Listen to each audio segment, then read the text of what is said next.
नमो अरिहन्तानं नमो सिद्धानं नमो आयर्यानं नमो वच्छायानं नमो लोये सवसाहुनं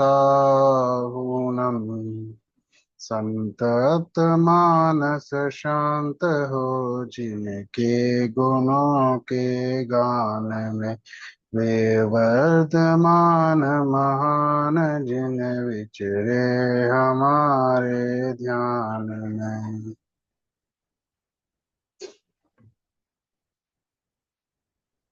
ಈ ಒಂದು ದಶಲಕ್ಷಣ ಧರ್ಮದ ಹಬ್ಬದಲ್ಲಿ ನಾವು ಇವತ್ತು 7ನೇ ದಿನ ಉತ್ತಮ ಸಂಯಮ ದಿನದ ಚರ್ಚೆಯನ್ನು ಮಾಡಲು ಇವತ್ತು ಏಕತ್ರಿತರಾಗಿದ್ದೇವೆ. ಈವರೆಗೆ ನಾವು ಉತ್ತಮ ಕ್ಷಮ, ಮಾರ್ದವ, ಆರ್ಜವ, ಶೌಚ, ಸತ್ಯ, ಸಂಯಮ, ತಪ, ತ್ಯಾಗ, ಆಕಿಂಚನ್ಯ, ಬ್ರಹ್ಮಚರ್ಯ ಇವನ್ನು ಎಲ್ಲವೂ ತಿಳಿದುಕೊಳ್ಳುವ ಒಂದು ಪ್ರೊಸೆಸ್ ಅನ್ನ ತಿಳಿದುಕೊಂಡು ಬರ್ತಾ 6 ಧರ್ಮಗಳನ್ನು ನಾವು ತಿಳಿದುಕೊಂಡಿದ್ದೇವೆ. ನಿನ್ನೆ ಉತ್ತಮ ಸತ್ಯದ ಒಂದು ಚರ್ಚೆಯನ್ನು ಮಾಡಿದ್ದೇವೆ. ಸತ್ಯ ವಚನ ಏನಿದೆ ಮತ್ತು ನಿಜವಾದಂತಹ ಉತ್ತಮ ಸತ್ಯ ಧರ್ಮ ಏನಿದೆ ಅದನ್ನು ತಿಳಿದುಕೊಂಡ ಮೇಲೆ ಈಗ ನಾವು ಮೊದಲೇ ನಿಮ್ಗೆ ಹೇಳಿದ್ವಿ, ಮೋಕ್ಷದ ಅರಮನೆಗೆ ಹೋಗ್ಲಿಕ್ಕೆ ನಾವು ಯಾವ ರೀತಿಯಾಗಿ ಒಂದೊಂದು ಮೆಟ್ಟಲನ್ನ ಏರ್ಕೊತ್ತಾ ಮೇಲೆ ಹೊರಟಿದ್ದೇವೆಯೋ ಅದರಲ್ಲಿಯೇ ಇವತ್ತು 7ನೇ ಒಂದು ಮೆಟ್ಟಿಲು ಸಂಯಮ ಧರ್ಮ. ಯಾವ ರೀತಿಯಾಗಿ 4 ಕಷಾಯಗಳ ಆಯ್ತು, 4 ಕಷಾಯಗಳ ಆದ್ಮೇಲೆ ನಮ್ಮ ಇವತ್ತು 6ನೇ ಧರ್ಮ, ಸಾರಿ 7ನೇದಲ್ಲ 6ನೇ ಧರ್ಮ ಇದು ಉತ್ತಮ ಸಂಯಮ ಧರ್ಮವು ಉತ್ತಮ ಸತ್ಯ ಧರ್ಮದ ನಂತರ ಇವತ್ತು ಬಂದಿದೆ ಕ್ರಮದಲ್ಲಿ. ಈ ಉತ್ತಮ ಸಂಯಮ ಧರ್ಮ ಅಂದ್ರೆ ಏನು? ಸಂಯಮ ಧರ್ಮ ಅಂದ್ರೆ ಅಥವಾ ಈ ಉತ್ತಮ ಸಂಯಮ, ಮೊದಲು ಉತ್ತಮ ಶಬ್ದ ನಿಮಗೆಲ್ಲರಿಗೆ ಗೊತ್ತಿದೆ. ಸಮ್ಯಕ್ ದರ್ಶನ ಮತ್ತು ಸಮ್ಯಕ್ ಜ್ಞಾನದ ಸೂಚಕವಾಗಿ ಈ ಒಂದು ದಶಲಕ್ಷಣ ಮಹಾಪರ್ವದಲ್ಲಿನ ಎಲ್ಲ ಧರ್ಮಗಳ ಜೊತೆಗೆ ಶಬ್ದವು ಉತ್ತಮ ಏನಿದೆ ಅಲ್ವಾ, ಅದು ಸಮ್ಯಕ್ ದರ್ಶನ ಮತ್ತು ಸಮ್ಯಕ್ ಜ್ಞಾನದ ಸೂಚಕವಾಗಿ ಇಲ್ಲಿ ಎಲ್ಲ ಅರ್ಥವನ್ನು ನಾವು ತೆಗೆದುಕೊಳ್ಳುವುದಿದೆ. ಮತ್ತು ಯಾವ್ಯಾವ ಧರ್ಮಗಳಿದಾವಲ್ಲ ಅವೆಲ್ಲಗಳು ಚಾರಿತ್ರ್ಯದ ಪರ್ಯಾಯ, ಚಾರಿತ್ರ್ಯ ಗುಣದ ಪರ್ಯಾಯವಂತ ನಾವು ಇಲ್ಲಿ ತಿಳಿದುಕೊಂಡ ಈಗ ಆತ್ಮನ ಸ್ವರೂಪವನ್ನು ನಾವು ತಿಳಿದುಕೊಂಡು ಬರ್ತಾ ಇದ್ದೀವಿ. ಅದರಲ್ಲಿ ಇವತ್ತು ಸಂಯಮ ಅಂದ್ರೆ ಏನು? ಸಂಯಮ ಅಂದ್ರೆ ಸಂಯಮನಮ ಸಂಯಮನಂ ಸಂಯಮ. ಏನ್ ಹೇಳ್ರು ಶಾಸ್ತ್ರದಲ್ಲಿ ಹೇಳಿದ್ದಾರೆ, ಸಂಯಮನಂ ಸಂಯಮ ಅಂದ್ರೆ ಸಂಯಮನಕ್ಕೆ ಸಂಯಮ ಎನ್ನುತ್ತಾರೆ. ಸಂಯಮನಕ್ಕೆ ಸಂಯಮ ಎನ್ನುತ್ತಾರೆ ಅಂದ್ರೆ ಏನು? ಸಂಯಮನ ಅಂದ್ರೆ ಉಪಯೋಗದ ಅಥವಾ ಉಪಯೋಗವನ್ನೇ ಪರಪದಾರ್ಥದಿಂದ ಒಂದು ಏಕತ್ರಿತ ಮಾಡಿ ತನ್ನೊಳಗೆ ಉಪಯೋಗವನ್ನು ತರುವುದನ್ನು ಸಂಯಮವೆನ್ನುತ್ತಾರೆ. ಅಥವಾ ಆತ್ಮ ಸನ್ಮುಖನಾಗುವುದಕ್ಕೆ ಅಥವಾ ತನ್ನಲ್ಲಿಯೇ ಒಂದು ಸೀಮಿತವಾಗುವುದಕ್ಕೆ ಮತ್ತು ತನ್ನನ್ನು ತಾನೇ ತನ್ನಲ್ಲಿಯೇ ವಿಚಾರ, ತನ್ನಲ್ಲಿಯೇ ಒಂದು ಏನ್ ಮಾಡ್ಬೇಕು ಧ್ಯಾನವನ್ನು ಇಡುವುದಕ್ಕೆ ಅದಕ್ಕೇನಂತಾರೆ ಸಂಯಮ ಅಂತ ಹೇಳ್ತಾರೆ. ಸಂಯಮನಂ ಸಂಯಮ ಅಂದ್ರೆ ಏನು ಹೇಳಿದ್ರೆ ನಿಮ್ಗೆ, ತನ್ನ ಎಲ್ಲ ಒಂದು ಪರ ಪದಾರ್ಥದಲ್ಲಿರುವ ಬುದ್ಧಿಯನ್ನು ಅಥವಾ ಯಾವುದೇ ಒಂದು ನಮ್ಮ ಧ್ಯಾನ ಅಥವಾ ನಮ್ಮ ಜ್ಞಾನ, ನಮ್ಮ ಏನು ವಿಚಾರಗಳಿದಾವೆ ಅವೆಲ್ಲಗಳು ಬೇರೆ ಪದಾರ್ಥಗಳ ಬಗ್ಗೆ ವಿಚಾರ ಮಾಡ್ತಿರ್ತವೆ. ಆ ಎಲ್ಲವನ್ನು ಬಿಟ್ಟು ಮಾತ್ರ ನಮ್ಮ ಆತ್ಮವೇನಿದೆ, ನಾನು ಏನಿದ್ದೇನೆ ಇದರ ಬಗ್ಗೆ ತಿಳಿದುಕೊಳ್ಳುವ ಒಂದು ಜಿಜ್ಞಾಸೆ ಮತ್ತು ಅದರ ಜೊತೆಗೆ ಮತ್ತು ಒಂದು ರುಚಿ ಬರುತ್ತೆ. ಆ ರುಚಿ ಅಥವಾ ಒಂದು ಜಿಜ್ಞಾಸೆ ಇದಕ್ಕೇನಂತಾರೆ ಒಂದು ಸಂಯಮ ಅಂತಾರೆ. ಮತ್ತು ಸ್ವಲೀನತೆ, ಸ್ವಸ್ವನ್ಮುಖನಾಗುವುದಕ್ಕೆ ನಿಶ್ಚಯ ಸಂಯಮ ಅಂತ ಹೇಳ್ತಾರೆ. ಅಂದ್ರೆ ಆತ್ಮನಲ್ಲಿಯೇ ನೀವೇನ್ ಮಾಡ್ಬೇಕು, ನಿಜವಾದಂತಹ ಸಂಯಮಕ್ಕೆ ತಿಳಿದುಕೊಳ್ಳೋಕೆ ಆತ್ಮನಲ್ಲಿಯೇ ಸನ್ಮುಖನಾಗಬೇಕು. ಆ ಆತ್ಮ ಸನ್ಮುಖನಾಗುವುದಕ್ಕೆ ಏನಂತಾರು ನಿಜವಾದಂತಹ ಸಂಯಮ ಅಂತ ಹೇಳ್ತಾರೆ. ಉಪಯೋಗವನ್ನು ಅಥವಾ ಯಾವ ರೀತಿಯಾಗಿ ಉಪಯೋಗ ಅಂದ್ರೆ ಏನು? ಉಪಯೋಗ ಅಂದ್ರೆ ನಿಮ್ಮ ಒಂದು ದೃಷ್ಟಿ ಅಥವಾ ನಿಮ್ಮ ಒಂದು ಜ್ಞಾನ ಅಥವಾ ನೀವು ಧ್ಯಾನವಿಟ್ಟು ಕೇಳ್ರಿ ಅಂತ ಹೇಳ್ತಾರಲ್ಲ, ಧ್ಯಾನವಿಟ್ಟು ಕೇಳಿ ಅಂದ್ರೆ ಏನು? ಉಪಯೋಗವನ್ನು ಹಚ್ಚಿ ಕೇಳ್ರಿ ಅಂದ್ರೆ ನೀವು ಇಲ್ಲಿ ಪ್ರಯೋಜನದಲ್ಲಿ ಕುಳಿತಿದ್ದಂದ್ರೆ ನಿಮ್ ಎಲ್ಲಾ ಉಪಯೋಗ ಇಲ್ಲೇ ಇರ್ಬೇಕು. ಉಪಯೋಗ ಬೇರೆ ಕಡೆ ಇದ್ರೆ, ಈಗ ನಾವ್ ಇಲ್ಲಿ ಕುಳಿತಿದ್ದೀವಿ, ಮನೆಯಲ್ಲಿ ಏನಿದೆ ಅದ್ರ ಬಗ್ಗೆ ವಿಚಾರ ಮಾಡ್ತಾ ಇದ್ರೆ ಅದೇನಾಯ್ತು, ನಾವು ಇಲ್ಲಿದ್ದೇವೆ ಮತ್ತು ನಮ್ಮ ಉಪಯೋಗ, ನಮ್ಮ ಜ್ಞಾನ ಎಲ್ಲಿದೆ? ಮನೆಯಲ್ಲಿದೆ ಅಂತ ಅಂತಾವೆ. ಆ ಜ್ಞಾನ ಎಲ್ಲಿರ್ಬೇಕು? ನಮ್ಮಲ್ಲಿಯೇ ಇರ್ಬೇಕು. ಅದನ್ನೇ ಅಥವಾ ನಮ್ಮ ಎಲ್ಲ ಈ ಪರ ಪದಾರ್ಥಗಳನ್ನು ಬಿಟ್ಟು ನಮ್ಮ ಆ ಒಂದು ಜ್ಞಾನ ಉಪಯೋಗವನ್ನು ಸೀಮಿತವಾಗಿರಿಸಿ ನಮ್ಮಲ್ಲಿಯೇ ಒಂದು ಧ್ಯಾನವನ್ನು ಇಡುವುದಕ್ಕೆ ನಾವೇನಂತೀವಿ ಸಂಯಮ ಅಂತ ಹೇಳ್ತೀರಿ. ಮತ್ತು 5 ವ್ರತಗಳ ಧಾರಣೆ ಮಾಡುವುದು, 5 ಸಮಿತಿಗಳ ಪಾಲನೆ ಮಾಡುವುದು, ಕ್ರೋಧಾದಿ ಕಷಾಯಗಳ ಒಂದು ಅಭಾವ ಮಾಡುವುದು ಮತ್ತು ಮನ ವಚನ ಕಾಯದ ಈ ಒಂದು 3 ರೂಪದ ದಂಡಗಳನ್ನು ತ್ಯಾಗ ಮಾಡುವುದನ್ನು ಮತ್ತು 5 ಇಂದ್ರಿಯಗಳನ್ನು ಗೆಲ್ಲುವುದನ್ನು ನಾವೇನಂತೀವಿ ಸಂಯಮ ಅಂತ ಇಲ್ಲಿ ಹೇಳಿದ್ದಾರೆ. 5 ಇಂದ್ರಿಯಗಳನ್ನು ಗೆಲ್ಲುವುದು. ಯಾಕಂದ್ರೆ ಇಂದ್ರಿಯಗಳಿಂದಲೇ ನಾವೇನಾಗ್ತಾ ಇದ್ದೀವಿ, ದುಃಖಿ ಆಗ್ತಾ ಇದ್ದೇವೆ. ಇಂದ್ರಿಯಗಳ ಒಂದು ಅನೇಕ ಕಾರಣದಿಂದ ನಮ್ಮಲ್ಲಿ ಏನಾಗ್ತವೆ, ಅನೇಕ ರೀತಿಯಾದಂತಹ ದುಃಖಗಳು ಬರ್ತಾ ಇದ್ದಾವೆ. ಯಾಕಂದ್ರೆ ಇವೇ ಇಂದ್ರಿಯಗಳ ಕಾರಣದಿಂದಲೇ ನಾವು ಸಂಸಾರದಲ್ಲಿದ್ದೇವೆ. ಸಂಸಾರ ಅಂದ್ರೆ ಏನ್ ಹೇಳಿದ್ದಾರೆ ಶಾಸ್ತ್ರದಲ್ಲಿ ಹೇಳಿದ್ದಾರೆ, ಸಂಸಾರ ಸಾಗರ. ಸಂಸಾರ ಸಾಗರ ಅಂದ್ರೆ ಏನು? ಸಾಗರ ಅಂದ್ರೆ ಸಮುದ್ರ. ಸಂಸಾರವು ಯಾವ ರೀತಿಯಾಗಿದೆ, ಒಂದು ಸಮುದ್ರವಾಗಿದೆ. ಅಂದ್ರೆ ಸಮುದ್ರದ ಅಂತ ಎಲ್ಲಿಗಾದ್ರೂ ನಿಮಗೆ ಗೊತ್ತಾಗತ್ತಾ? ಈಗ ನೀವು ಸಮುದ್ರದ ನಡುವೆ ಹೋಗಿ ಸಿಲುಕಿದ ಮೇಲೆ ನಿಮಗೆ ಸಮುದ್ರದ ತೀರ ಅಥವಾ ಯಾವ್ದಾದ್ರು ಒಂದು ಇದು ಕಾಣತ್ತಾ? ಇಲ್ಲ. ಯಾಕಂದ್ರೆ ಸಮುದ್ರ ಅಪಾರವಾಗಿದೆ, ನೀವು ಎಲ್ಲಿ ಹೋಗ್ಬೇಕು ಅಂತಾನೆ ನಿಮಗೆ ಗೊತ್ತಾಗೋದಿಲ್ಲ. ಅದೇ ರೀತಿಯಾಗಿ ಈ ಸಂಸಾರ ಸಮುದ್ರವು ಏನಾಗಿದೆ, ಅಪಾರ ದೊಡ್ಡದಾಗಿದೆ. ಈ ಸಂಸಾರದಲ್ಲಿ ನೀವು ಎಷ್ಟು ಒಳಗೆ ಹೋಗ್ತೀರಿ ಸಮುದ್ರದಲ್ಲಿ, ಅಷ್ಟು ಮತ್ತೆ ದೂರನ ಕಾಣ್ತದೆ. ಅದಕ್ಕೆ ಹೇಳ್ತಿದ್ದಾರೆ, ಈ ಸಂಸಾರ ಸಾಗರವನ್ನು ನೀವು ಪಾರ್ ಮಾಡ್ಬೇಕಂದ್ರೆ ನಿಮಗೆ ಏನ್ ಮಾಡ್ಬೇಕು, ದಿಶಾ ಸೂಚಕ ಯಂತ್ರ ಬೇಕು. ದಿಶಾ ಸೂಚಕ ಯಂತ್ರ ಇದ್ರೆ ನೀವೇನ್ ಮಾಡ್ಬೋದು, ಈ ದಿಕ್ಕಿಗೆ ನಾವು ಇಲ್ಲಿ ಹೋಗ್ಬೋದು. ಆ ದಿಶಾ ಸೂಚಕ ಯಂತ್ರ ಸಮುದ್ರದಲ್ಲಿ ಏನ್ ಮಾಡುತ್ತೆ, ನಮಗೆ ಹೆಲ್ಪ್ ಮಾಡುತ್ತೆ ನಾವು ದಡಕ್ಕೆ ಮುಟ್ಟಲು. ಅದೇ ರೀತಿಯಾಗಿ ಈ ಸಂಸಾರ ಸಮುದ್ರದಿಂದ ಪಾರಾಗಲು ನೀವು ಜಿನ್ವಾನಿ ರೂಪಿಯ ದಿಶಾ ಸೂಚಕವನ್ನು ಫಾಲೋ ಮಾಡ್ಬೇಕು. ಏನ್ ಹೇಳಿದ್ರು ಇಲ್ಲಿ, ಜಿನ್ವಾನಿ ರೂಪಿಯ ದಿಶಾ ಸೂಚಕವನ್ನು ನೀವು ಫಾಲೋ ಮಾಡಿದ್ರೆ ನೀವೇನ್ ಮಾಡ್ತೀರಿ, ದಡಕ್ಕೆ ಹೋಗಿ ಸೇರ್ತೀರಿ. ಅವಾಗ ಸೇಫ್ ಆಗಿ ನೀವೇನ್ ಮಾಡ್ತೀರಿ, ಒಂದು ಮೋಕ್ಷಕ್ಕೆ ಹೋಗುವ ದಾರಿಯನ್ನು ನಿಜವಾದಂತಹ ಒಂದು ತಲುಪ್ತೀರಿ ಅಂತ ಇಲ್ಲಿ ಹೇಳಿದ್ದಾರೆ. ಈ ಎಲ್ಲವನ್ನು ತಲುಪುವುದಕ್ಕಿಂತ ಮೊದಲು ಹೇಳ್ತಾರೆ, ಈ ಸಂಯಮ ಅಂದ್ರೆ ಏನು? ಸಂಯಮ ಅಂದ್ರೆ ನಮ್ಮ ಲೈಫ್ ನ ಕಂಟ್ರೋಲ್ ಮಾಡುವ ಒಂದು ಶಕ್ತಿ ಇದೆ ಸಂಯಮದಲ್ಲಿ. ಹೇಗಿರುತ್ತೆ, ಯಾವ ರೀತಿಯಾಗಿ, ಈಗ ನೀವು ನೋಡ್ಬೋದು, ಗಾಡಿ ಓಡಿಸ್ತೀರಿ ಎಲ್ಲರೂ ನೀವು, ಓಕೆನಾ? ಕಾರ್ ಓಡಿಸ್ಬೋದು ಅಥವಾ 2 ವೀಲರ್ ಓಡಿಸ್ಬೋದು. ಆ 2 ವೀಲರ್ ಅಥವಾ ನೀವು ಕಾರ್ನ ಓಡಿಸ್ತೀರಿ, ಅವಾಗ ಅದು ರೇಸ್ ಕೊಟ್ಟದ್ಮೇಲೆ ಯಾವ ರೀತಿಯಾಗಿ ಸ್ಪೀಡ್ ಆಗಿ ಹೋಗ್ತೀವಿ. ಈಗ ಅದನ್ನ ನೀವು ತಡೆಯಲಿಕ್ಕೆ ಏನ್ ಮಾಡ್ತೀರಿ, ಬ್ರೇಕ್ ಒತ್ತಿರಲ್ವಾ? ಬ್ರೇಕ್ ಒತ್ತಿದಾಗ ಅದೇನಾಗುತ್ತೆ, ನಿಲ್ಲುತ್ತೆ. ಅದೇ ರೀತಿಯಾಗಿ ನಮ್ಮ ಈ ಜೀವನದಲ್ಲಿ ನಾವು ಯಾವ ರೀತಿಯಾದಂತ ಅನೇಕ ತಪ್ಪುಗಳನ್ನು ಮಾಡ್ತಾ ಇದ್ದೇವೆಯೋ ಆ ತಪ್ಪುಗಳನ್ನು ತಡೆಯಲು, ಏನ್ ಹೇಳಿದ್ವಿ, ಆ ತಪ್ಪುಗಳನ್ನ ತಡೆಯಲು ಮತ್ತು ಕ್ರೋಧ ಮಾನ ಇತ್ಯಾದಿ ಈ ಕಷಾಯಗಳನ್ನ ನಾಶ ಮಾಡಲು, ಅಥವಾ ಈ ಎಲ್ಲಕ್ಕೆಲ್ಲಕ್ಕಿಂತ ದೊಡ್ಡದಾದಂತ ಒಂದು, ಈ ರೀತಿ ಯಾವ ರೀತಿಯಾಗಿ ಗಾಡಿಯನ್ನ ಬ್ರೇಕ್ ಹಚ್ಚಿ ನಾವು ನಿಲ್ಲಿಸ್ತೀವಲ್ಲೋ ಅದೇ ರೀತಿಯಾಗಿ ಸಂಯಮನ ನೀವು ಫಾಲೋ ಮಾಡಿದ್ರೆ ನಿಮ್ಮ ಒಂದು ಸಂಸಾರದ ಈ ಗತಿಯನ್ನು ನೀವೇನ್ ಮಾಡ್ಬೋದು, ಕಂಟ್ರೋಲ್ ಮಾಡ್ಬೋದು. ಈ ಲೈಫ್ ಅನ್ಕಂಟ್ರೋಲ್ ಆಗಿದೆ, ಅದನ್ನ ಕಂಟ್ರೋಲ್ ಮಾಡ್ಲಿಕ್ಕೆ ಸಂಯಮ ರೂಪಿ ಬ್ರೇಕ್ ನಮ್ಮ ಹತ್ರ ಇದೆ. ಆ ಸಂಯಮ ರೂಪಿ ಬ್ರೇಕ್ ಅನ್ನು ನೀವು ಹಚ್ಚಿದ್ರೆ ನೀವೇನ್ ಮಾಡ್ತೀರಿ, ನಿಜವಾದಂತ ಧರ್ಮವನ್ನ ತಿಳಿದುಕೊಳ್ತೀರಿ ಅಂತ ಇಲ್ಲಿ ಹೇಳಿದ್ದಾರೆ. ಇದರಿಂದಲೇ ನಮ್ಗೇನಾಗುತ್ತೆ, ಒಂದು ನಿಜವಾದಂತ ಆತ್ಮ ಸನ್ಮುಖನಾಗುವ ಕಲೆ ಮತ್ತು ಆತ್ಮ ಸಂತುಷ್ಟನಾಗುತ್ತಾನೆ. ಆ ಸಂತುಷ್ಟರಾಗುವುದರಿಂದ ನಮ್ಗೆ ಏನ್ ಹೇಳ್ತಾರೆ, ನಿಮ್ಗೆ ಹೇಳಿದ್ದೆ ನಾನು, ಈ ಎಲ್ಲ ಒಂದು ಜಗತ್ತಿನಲ್ಲಿ ಜೀವಿಗಳು ಅನೇಕ ರೀತಿಯಾದ ಉಪಾಯಗಳನ್ನು ಮಾಡ್ತಾ ಇದ್ದಾರೆ ಸಂತುಷ್ಟರಾಗಲು. ಆದ್ರೆ ನಿಜವಾದ ಉಪಾಯ ಧರ್ಮವೇ ಇದೆ. ಅಂತಿಮವಾಗಿ ಅವರಿಗೂ ಎಲ್ಲರಿಗೂ ಇಲ್ಲಿಯೇ ಬರಬೇಕು. ಈಗ ನೀವು ಈ ಪ್ರವಚನವನ್ನು ಕೇಳ್ತಾ ಇದ್ದಾರೆ ಅಂದ್ರೆ ನಿಮ್ದೊಂದು ಸೌಭಾಗ್ಯ ಇದೆ, ಅಮೂಲ್ಯವಾದಂತಹ ನೀವು ಒಂದು ಸಮಯ ಕೊಡ್ತಾ ಇದ್ದಾರೆ ಅಂದ್ರೆ ನಂದು ಕೂಡ ಒಂದು ಜವಾಬ್ದಾರಿ ಆಗತ್ತೆ. ನಿಮಗೆ ಒಳ್ಳೆಯ ವಿಷಯವನ್ನು ನಾನು ಹೇಳ್ಬೇಕು ಮತ್ತು ಈಸಿ ಲ್ಯಾಂಗ್ವೇಜ್ ನಲ್ಲಿ ನಿಮ್ಗೆ ಹೇಳಿ ಏನಾಗ್ಬೇಕು, ಈ ಸಂಯಮ ಧರ್ಮವನ್ನು ತಿಳಿಸ್ಕೊಳ್ಬೇಕು. ಯಾಕಂದ್ರೆ ಈ ಸಂಯಮ ಅನ್ನೋದೇನಿದೆ ಅಮೂಲ್ಯವಾದಂತಹ ರತ್ನವಾಗಿದೆ.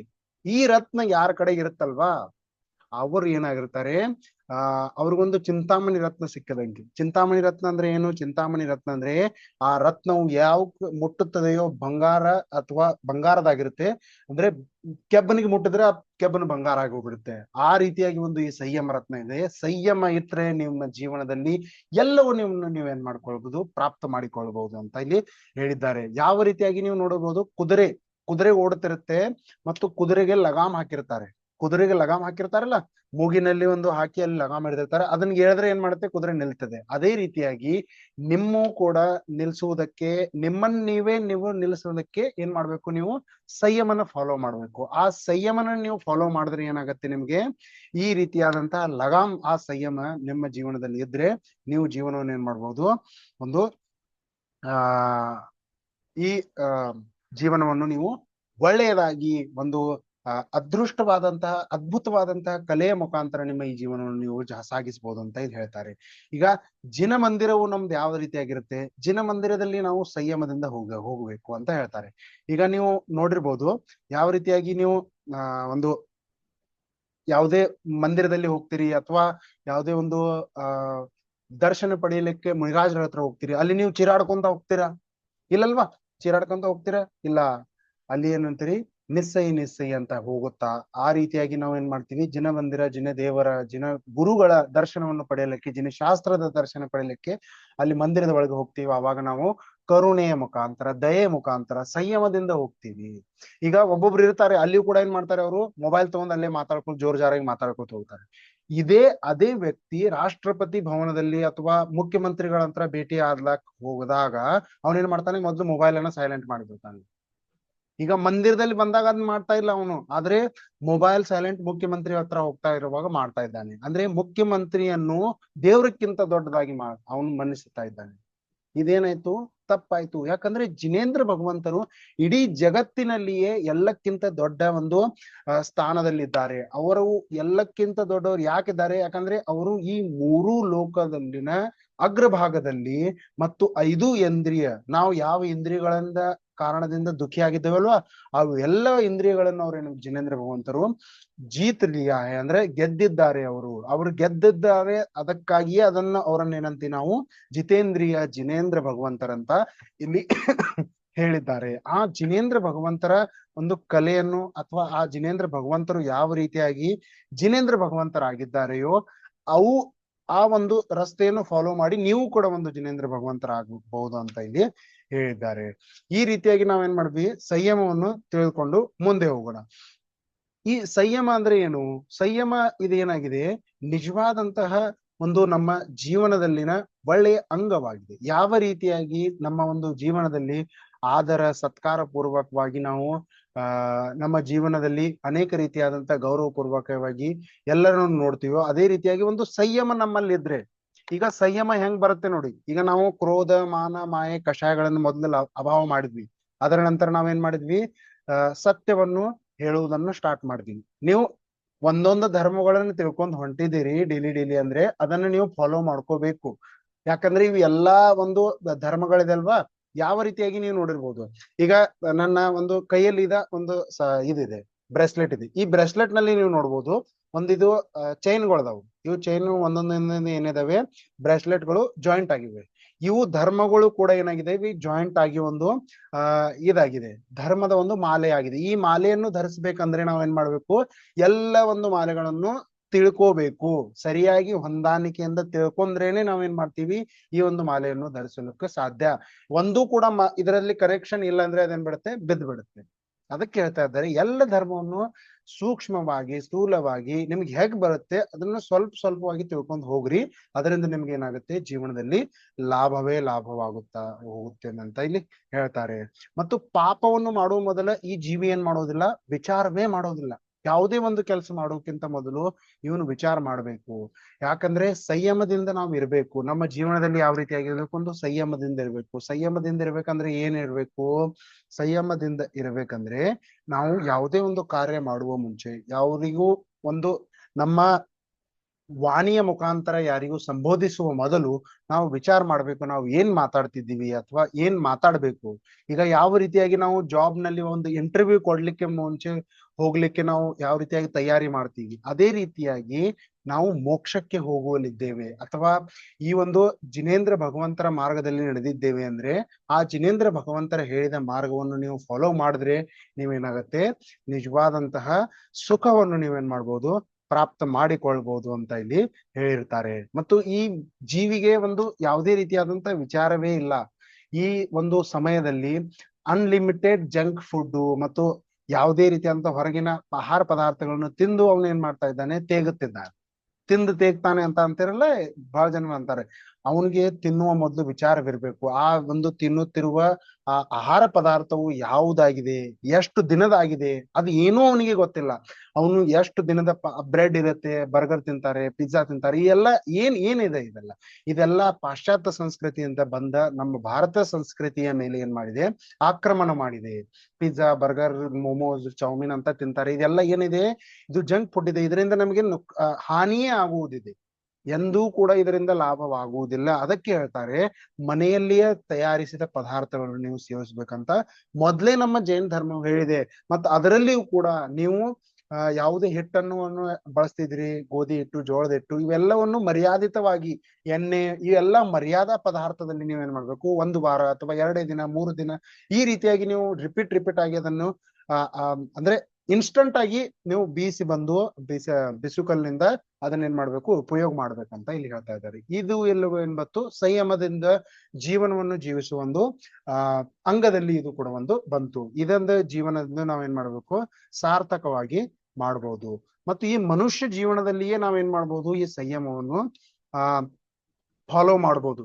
ಯಾಕಂದ್ರೆ ಹೊರತಾಗಿ ಬೇರೆ ಯಾವುದೇ ಒಂದು ಗತಿಯಲ್ಲಿ ಈ ಒಂದು ಸಂಯಮನ ಫಾಲೋ ಮಾಡ್ಲಿಕ್ಕೆ ಸಾಧ್ಯ ಇಲ್ಲ. ಯಾಕಂದ್ರೆ ಇನ್ನು ನೋಡಬಹುದು, ನರಕ ಗತಿಯಲ್ಲಿ ಅಥವಾ ತಿರ್ಯಂಚ ಗತಿಯಲ್ಲಿಯೇ ಸಂಯಮನ ಫಾಲೋ ಮಾಡ್ಲಿಕ್ಕೆ ಸಾಧ್ಯ ಇದೆಯಾ? ಯಾಕಿಲ್ಲ, ವಿಚಾರ ಮಾಡ್ರಿ. ಯಾಕಂದ್ರೆ ದೇವಗತಿಯಲ್ಲಿ ಅವ್ರು ಯಾವುದೇ ರೀತಿಯಾದಂತಹ ಕೆಟ್ಟ ಕೆಲಸಗಳನ್ನ ಮಾಡೋದಿಲ್ಲ. ಅಲ್ಲಿ ಅವರು ಆರಾಮಾಗಿರ್ತಾರೆ, ಅವ್ರಿಗೆ ಹಸು ಆಗೋದಿಲ್ಲ, ಊಟ ಮಾಡೋದಿಲ್ಲ, ಅಡಿಗೆ ಮಾಡೋದ್ರಿಂದ ಯಾವುದೇ ರೀತಿಯಾದಂತ ಪ್ರಾಬ್ಲಮ್ಮೇ ಇಲ್ಲ. ಅವ್ರಿಗೆ ಯಾವುದೇ ರೀತಿಯಾದಂತ ಸಂಯಮ ಆಗ್ಲಿಕ್ಕೆ ಸಾಧ್ಯ ಇಲ್ಲ. ಮತ್ತು ತಿರ್ಯಂಚಗತಿಯಲ್ಲಿಯೇ ಅವರು ಪಾಪ ಮಾಡಿನೇ ತಿರ್ಯಂಚಗತಿಗೆ ಹೋಗಿದ್ದಾರೆ. ಅಲ್ಲಿ ಏನ್ ಸಂಯಮ ಮಾಡ್ತಾರ ಅವರು? ಅಲ್ಲಿಯೂ ಏನು ಸಂಯಮದಿಂದ ಇರಲು ಸಾಧ್ಯವೇ ಇಲ್ಲ. ಮತ್ತು ದೇವಗತಿಯಲ್ಲಿ ಆಯ್ತು, ತಿರ್ಯಂಚ ಆಯ್ತು, ಮತ್ತು ನರಕಗತಿಯಲ್ಲೇ ಅದು ಏನು ಪಾಸಿಬಲ್ ಇಲ್ಲ. ಆದ್ರೆ ಮನುಷ್ಯ ಗತಿಯಲ್ಲಿ ನಮ್ಮಲ್ಲಿ ಏನಿದೆ, ಇದು ಸಾಧ್ಯತೆ ಇದೆ. ಇದರಿಂದ ನಾವು ಏನ್ ಮಾಡ್ಬೋದು, ನಿಜವಾದಂತಹ ಸಂಯಮ ಏನಿದೆ ಅದನ್ನು ನಾವು ತಿಳಿದುಕೊಳ್ಳಬಹುದು. ಮತ್ತು ಇಲ್ಲಿ ಶಾಸ್ತ್ರದಲ್ಲಿ ಹೇಳ್ತಾರೆ, ಸಂಯಮವು ಎಷ್ಟು ಪ್ರಕಾರದ್ದಿವೆ? ಸಂಯಮವು 12 ಪ್ರಕಾರದ ಸಂಯಮಗಳನ್ನು ಇಲ್ಲಿ ವರ್ಣನೆ ಮಾಡ್ತಾರೆ. ಆ 12 ಪ್ರಕಾರದ ಸಂಯಮಗಳು ಯಾವ ಇದಾವೆ ಅಂತ ಇಲ್ಲಿ ನಾವು ನೋಡೋಣ ಬರ್ರಿ. ಇದರಲ್ಲಿ ಕೂಡ 2 ಪ್ರಕಾರದ ಸಂಯಮಗಳು ಮೊದಲು ಹೇಳ್ತಾರೆ. 2 ಪ್ರಕಾರದ ಯಾವ್ಯಾವುದು? ಒಂದನೆಯದು ಪ್ರಾಣಿ ಸಂಯಮ, ಎರಡನೆಯದು ಇಂದ್ರಿಯ ಸಂಯಮ. ಪ್ರಾಣಿ ಸಂಯಮ ಅಂದ್ರೆ ಏನು? ಪ್ರಾಣಿ ಸಂಯಮ ಅಂದ್ರೆ 6 ಕಾಯದ ಜೀವಿಗಳ ಒಂದು ಘಾತ ಮತ್ತು ಆ ಘಾತದ ಭಾವಗಳನ್ನು ತ್ಯಾಗ ಮಾಡುವುದಕ್ಕೆ ನಾವೇನಂತೀವಿ, ಪ್ರಾಣಿ ಸಂಯಮ ಅಂತ ಇಲ್ಲಿ ಹೇಳ್ತಾರೆ. ಮತ್ ಅದರ ಜೊತೆಗೆ ಪಂಚೇಂದ್ರಿಯ ಮತ್ತು ಮನಸ್ಸಿನ ವಿಷಯಗಳ ತ್ಯಾಗವನ್ನು ಮಾಡುವುದಕ್ಕೆ, ಪಂಚೇಂದ್ರಿಯ ಮತ್ತು ಮನಸ್ಸಿನ ವಿಷಯವನ್ನು ತ್ಯಾಗ ಮಾಡುವುದಕ್ಕೆ ಇಂದ್ರಿಯ ಸಂಯಮ ಅಂತ ಇಲ್ಲಿ ಹೇಳ್ತಾರೆ. ಈಗ ಇಲ್ಲಿ 12 ಸಂಯಮಗಳನ್ನ ಚರ್ಚೆ ಮಾಡ್ತಿದ್ದಾರೆ. ಯಾವ ರೀತಿಯಾಗಿ ಮೊದ್ಲು ಹೇಳಿದ್ರು 6 ಕಾಯಿಕ ಜೀವಗಳ ಘಾತ. 6 ಕಾಯಿಕ ಅಂದ್ರೆ ಯಾವುದು? ಪೃಥ್ವಿ ಕಾಯಿಕ, ಅಗ್ನಿ ಕಾಯಿಕ, ವಾಯು ಕಾಯಿಕ, ಜಲ ಕಾಯಿಕ, ವನಸ್ಪತಿ ಕಾಯಿಕ ಮತ್ತು ತ್ರಸ ಕಾಯಿಕ. ನೋಡಿದ್ರ? ಮತ್ತು ತ್ರಸ್ ಕಾಯಿಕ ಅಂತ ನಿಮ್ಗೆ ಹೇಳಿದೆ. ಈಗ ಪೃಥ್ವಿ ಕಾಯಿಕ ಅಂದ್ರೆ ಏನು? ಪೃಥ್ವಿ ಕಾಯಿಕ ಅಂದ್ರೆ ಪೃಥ್ವಿಯಲ್ಲಿರುವಂತಹ ಜೀವಗಳು.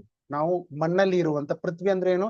ನಮ್ಮ ಒಂದು ಭೂಮಿ. ಆ ಭೂಮಿ ತಾಯಿಯಲ್ಲಿ ಇರುವಂತ ಒಂದು, ಭೂಮಿ ತಾಯಿ ಅಂತ ಅಂತೀವಿ ನಾವು. ಭೂಮಿ ತಾಯಿನ ಅಗೆದು, ಅಥವಾ ಅಂದ್ರೆ ನಿಮಗ್ ಕೆಲಸ ಇತ್ತು, ನೀವು ಫಾರ್ಮಿಂಗ್ ಮಾಡ್ತಾ ಇದ್ದೀರಿ, ಅಥವಾ ನೀವು ರೈತರಾಗಿದ್ದೀರಿ, ಅದಕ್ಕಾಗಿ ಯಾವ್ದಾದ್ರು ಒಂದು ಧಾನ್ಯವನ್ನು ಬೆಳೆಸುವುದಕ್ಕೆ ನೀವು ಅಗಿತಾ ಇದ್ದೀರಿ, ಅದು ಸರಿ ಇದೆ. ಆದ್ರೆ ಈಗಿನ ಒಂದು ಸಮಯದಲ್ಲಿ ಏನ್ ಮಾಡ್ತೀವಿ ನಾವು ಖಾಲಿ ಕುಳಿತಿರ್ತೀವಿ ಮನೆ ಹೊರಗಡೆ, ಅಲ್ಲೇ ನಾವೇನ್ ಮಾಡ್ತೀವಿ, ಅಗಿಲಿಕ್ಕೆ ಸ್ಟಾರ್ಟ್ ಮಾಡ್ತೀವಿ.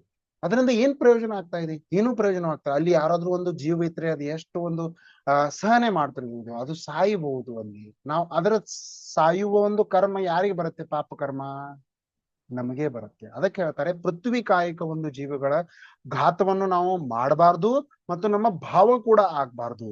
ಅದನ್ನ ನಾವೇನ್ ಮಾಡ್ಬೇಕು? ತ್ಯಾಗ ಮಾಡಬೇಕು. ಅದೇ ರೀತಿಯಾಗಿ ಅಗ್ನಿ ಕಾಯಿಕ ಜೀವಿಗಳು, ನಾವು ಎಲ್ಲಿ ಬೇಕಲ್ಲಿ ಬೆಂಕಿಯನ್ನ ಹಚ್ಚಬಾರ್ದು, ಎಲ್ಲಿ ಯೂಸ್ ಬರುತ್ತೆ ಅಲ್ಲೇ ಯೂಸ್ ಮಾಡಬೇಕು. ಅದೇ ರೀತಿಯಾಗಿ ವಾಯು ಕಾಯುಕ ಜೀವದಲ್ಲಿ, ವಾಯು ಕಾಯದ ಜೀವದಲ್ಲಿ ಅಂದ್ರೆ ಏನು ಹೇಳ್ತಾರೆ, ನೀವು ಯಾವ ರೀತಿಯಾಗಿ ಒಂದು ವಾಯುವನ್ನ ಪಡೆಯುತ್ತೀರಿ, ಅಥವಾ ಪಂಖಾ ಫ್ಯಾನ್ ಅನ್ನು ಯೂಸ್ ಮಾಡ್ತೀರಿ, ಅದರಿಂದ ಅನೇಕ ರೀತಿಯಾದಂತಹ ಜೀವಿಗಳು ಏನಾಗ್ತವೆ, ನಾಶವಾಗ್ತವೆ. ಅದನ್ನೆಲ್ಲ ನೀವೇನ್ ಮಾಡಬಾರ್ದು ಅಂತ ಇಲ್ಲಿ ಹೇಳ್ತಾರೆ. ಜಲಕಾಯಿಕ ಜೀವಿಗಳು, ಈಗ ನಿಮ್ಗೆ ಹೇಳ್ತಾರೆ ಯಾವ ರೀತಿಯಾಗಿ ನೀವು ಒಂದು ನೀರ್ ಕುಡಿತೀರಿ. ಈಗ ನೀವು ಒಂದು ಗ್ಲಾಸ್ ಅನ್ನ ನೀರು ಕುಡಿತೀರಿ, ಆ ಒಂದು ಗ್ಲಾಸ್ ನೀರು ಕುಡಿತೀರಿ, ಅದರಲ್ಲಿನ ಅರ್ಧ ಗ್ಲಾಸ್ ಅಷ್ಟೇ ಯೂಸ್ ಮಾಡಿ ನೀವು ಒಗಿತಾ ಇದ್ರು ನಿಮ್ಗೆ ಏನಾಗುತ್ತೆ? ಪಾಪ ಕರ್ಮ ಆಗತ್ತೆ. ಯುಗಲ್ಜಿ ಪಂಡಿತರವ್ರು ಹೇಳಿದ್ದಾರೆ. ಬಾಬು ಜುಗಲ್ ಕಿಶೋರ್ಜಿ ಯುಗಲ್ ಅಂತ ಕೋಟಾದವರು ಪಂಡಿತರಿ ಆಗಿದ್ದಾರೆ. ಅವ್ರು ಹೇಳ್ತಾರೆ, ನಿಮಗ್ ಅರ್ಧ ಗ್ಲಾಸ್ ನೀರ್ ಬೇಕಾದ್ರೆ ಅರ್ಧ ಗ್ಲಾಸ್ ನೀರನ್ನ ತಗೊಳ್ರಿ, ಅದಕ್ಕಿಂತ ತಗೋಬೇಡ್ರಿ. ಯಾಕಂದ್ರೆ ಅದನ್ನ ವೇಸ್ಟ್ ಮಾಡ್ರಿ, ನಿಮ್ಗೆ ಏನಾಗುತ್ತೆ, ಜಲಕಾಯಕ ಜೀವಿಗಳನ್ನು ನೀವು ಕೊಲ್ತಿದ್ದೀರಾ ಅಂತ ಅವ್ರು ಹೇಳಿದ್ದಾರೆ. ಜಲಕಾಯಕ ಜೀವಿಗಳನ್ನು ನಾವೇನ್ ಮಾಡ್ಬೇಕು, ಸಂಯಮದಿಂದ ಅಥವಾ ಒಂದು ಅವುಗಳನ್ನು ಆಧಾರದಿಂದ ನಾವು ನೋಡ್ಕೊಳ್ಳುವ ಒಂದು ಬುದ್ಧಿ ಬಂದ್ರೆ ನಾವೇನ್ ಮಾಡ್ಬೋದು, ಪ್ರಾಣಿ ಸಂಯಮವನ್ನು ಫಾಲೋ ಮಾಡಬಹುದು ಅಂತ ಇಲ್ಲಿ ಹೇಳಿದ್ದಾರೆ. ಮತ್ತು ವನಸ್ಪತಿ ಕಾಯಕ ಜೀವಿಗಳು, ವನಸ್ಪತಿ ಅಂದ್ರೆ ಏನು, ವನಸ್ಪತಿ ಅಂದ್ರೆ ನಾವು ಗಿಡದ ಮರಗಳ ಒಂದು ಎಲೆಯನ್ನು ನಾವೇನ್ ಮಾಡ್ತೀವಿ, ಯೂಸ್ ಮಾಡ್ತೀವಿ. ಅನೇಕ ರೀತಿಯಾದಂತಹ ತಪ್ಪಲು ಪಲ್ಯಗಳನ್ನು ನಾವು ತಿಂತೀವಿ, ಅಥವಾ ಅನೇಕ ರೀತಿಯಾದಂತ ಯೂಸು ಮಾಡ್ತೀವಿ. ಮತ್ತು ನಮ್ಮ ಸುತ್ತಮುತ್ತಲುಗಳು ವಾತಾವರಣದಲ್ಲಿ ನಾವೇನಿದ್ದೀವಿ, ಗಿಡಗಳಿವೆ. ಆ ಗಿಡಗಳನ್ನು ನಾವು ಹೋಗ್ತಾ ಬರ್ತಾ ನಾವೇನ್ ಮಾಡ್ತೀವಿ, ಗಿಡದ ಎಲೆಗಳನ್ನ ಹರಿತೀವಿ. ಎಲೆಗಳನ್ನ ಯಾಕೆ ಹರಿತಾ ಇದ್ದೀರಿ ನೀವು? ಈ ರೀತಿಯಾದಂತ ಹರಿದ್ರೆ ಅದು ಕೂಡ ಒಂದು ಏನಾಗಿದೆ, ಗಿಡ ಸೈಂಟಿಫಿಕ್ ಆಗಿಯೂ ಗಿಡವು ಒಂದು ಏನಿದೆ, ಜೀವ ಇದೆ ಅಂತ ಸಿದ್ಧ ಮಾಡಿದ್ದಾರೆ. ಇದು ನಮ್ಮ ಮೊದಲು ಅನಾದಿಯಿಂದ ನಮ್ಮ ಜೀವವಾಣಿಯಲ್ಲಿ ಬರ್ದೇ ಇದೆ. ಇವು ಎಲ್ಲವೂ ಕೂಡ ಈ ರೀತಿಯಾದಂತ ಜೀವಿಗಳು ಇದಾವೆ. ಸೈನ್ಸ್ ಏನಿದೆ, ಯಾವಾಗಲೂ ಅದು ಏನ್ ಮಾಡುತ್ತೆ, ಮೊದಲು ಪ್ರಯೋಗ ಮಾಡುತ್ತೆ, ಅದರ ಮೇಲೇನೆ ಸ್ವೀಕಾರ ಮಾಡುತ್ತೆ. ಆದ್ರೆ ನಮ್ಮ ಜೈನ ಧರ್ಮವು ಏನಾಗಿದೆ, ಪರೀಕ್ಷಾ ಪ್ರಧಾನಿ ಇದೆ ಅಂತ ಮೊದಲೇ ನಾನು ನಿಮ್ಗೆ ಹೇಳ್ತೇನೆ. ನಮ್ಮ ಜಿನವಾನಿಯಲ್ಲಿ ಅಥವಾ ನಮ್ಮ ಜೈನ ಧರ್ಮದಲ್ಲಿ ಯಾವುದೇ ಒಂದು ಸಿದ್ಧಾಂತ ಮತ್ತು ಯಾವುದೇ ಒಂದು ವಾಣಿ ಮತ್ತು ಯಾವುದೇ ಒಂದು ಲೈನ್ ಹೇಳಿದ್ದಾರೆ, ಆ ಲೈನು ಕೂಡ ಏನಾಗಿದೆ, ಪರೀಕ್ಷೆಯ ಪ್ರಧಾನಿಯಾಗಿ ನೀವು ಮಾಡಬಹುದು. ಯಾಕಂದ್ರೆ ಅದನ್ನ ಪರೀಕ್ಷೆ ಮಾಡಿದ್ರೆ ನೀವು 100% ಅದು ಏನ್ ಬರ್ದಿದೆ ಅದು ನಿಜಾನೇ ಆಗಿದೆ. ಯಾಕಂದ್ರೆ ಅವರು ಸತ್ಯ ಮಹಾವ್ರತಿ ಆದಂತಹ ಜಿನೇಂದ್ರ ಭಗವಂತರು ಬರೆದಿದ್ದಾರೆ ಅಂದ್ರೆ ಅದೆಲ್ಲವೂ ಏನಾಗಿದೆ, ಸತ್ಯವೇ ಆಗಿದೆ, ಸುಳ್ಳಾಗ್ಲಿಕ್ಕೆ ಸಾಧ್ಯವೇ ಇಲ್ಲ.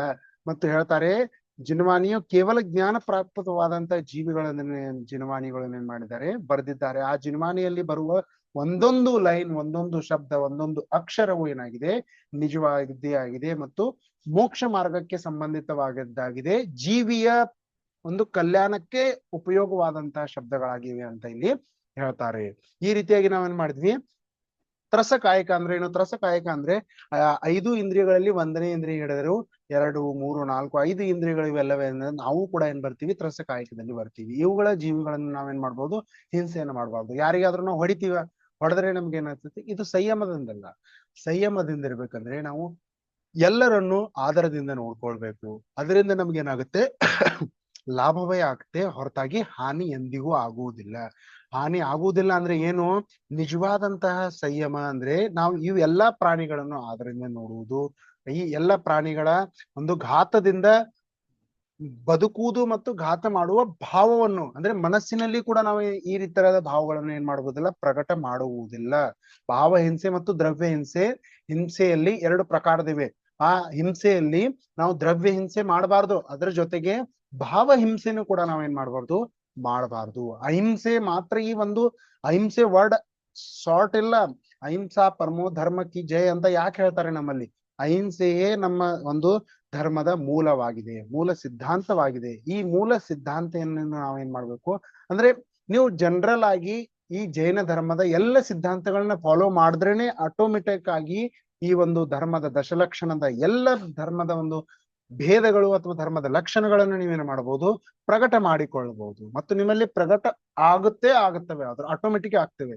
ಈಗ ಯಾವ ರೀತಿಯಾಗಿ ನೀವು ಅಭ್ಯಾಸ ಮಾಡಿದ್ರೆ ಪಾಸ್ ಆಗ್ತೀರಾ ಪೇಪರ್ನಲ್ಲಿ, ಅದೇ ರೀತಿಯಾಗಿ ನೀವು ಈ ಒಂದು ಜೈನ ಧರ್ಮದ ಎಲ್ಲ ಸಿದ್ಧಾಂತಗಳನ್ನು ಫಾಲೋ ಮಾಡಿದ್ರೆ ನಿಮಗೆ ನಿಜವಾಗ್ಲೂ ಏನಾಗುತ್ತೆ, ಮೋಕ್ಷ ಸಿಗ್ಲಿಕ್ಕೆ ಅಥವಾ ಒಂದು ಸಾಧ್ಯತೆ ಆಗುತ್ತೆ.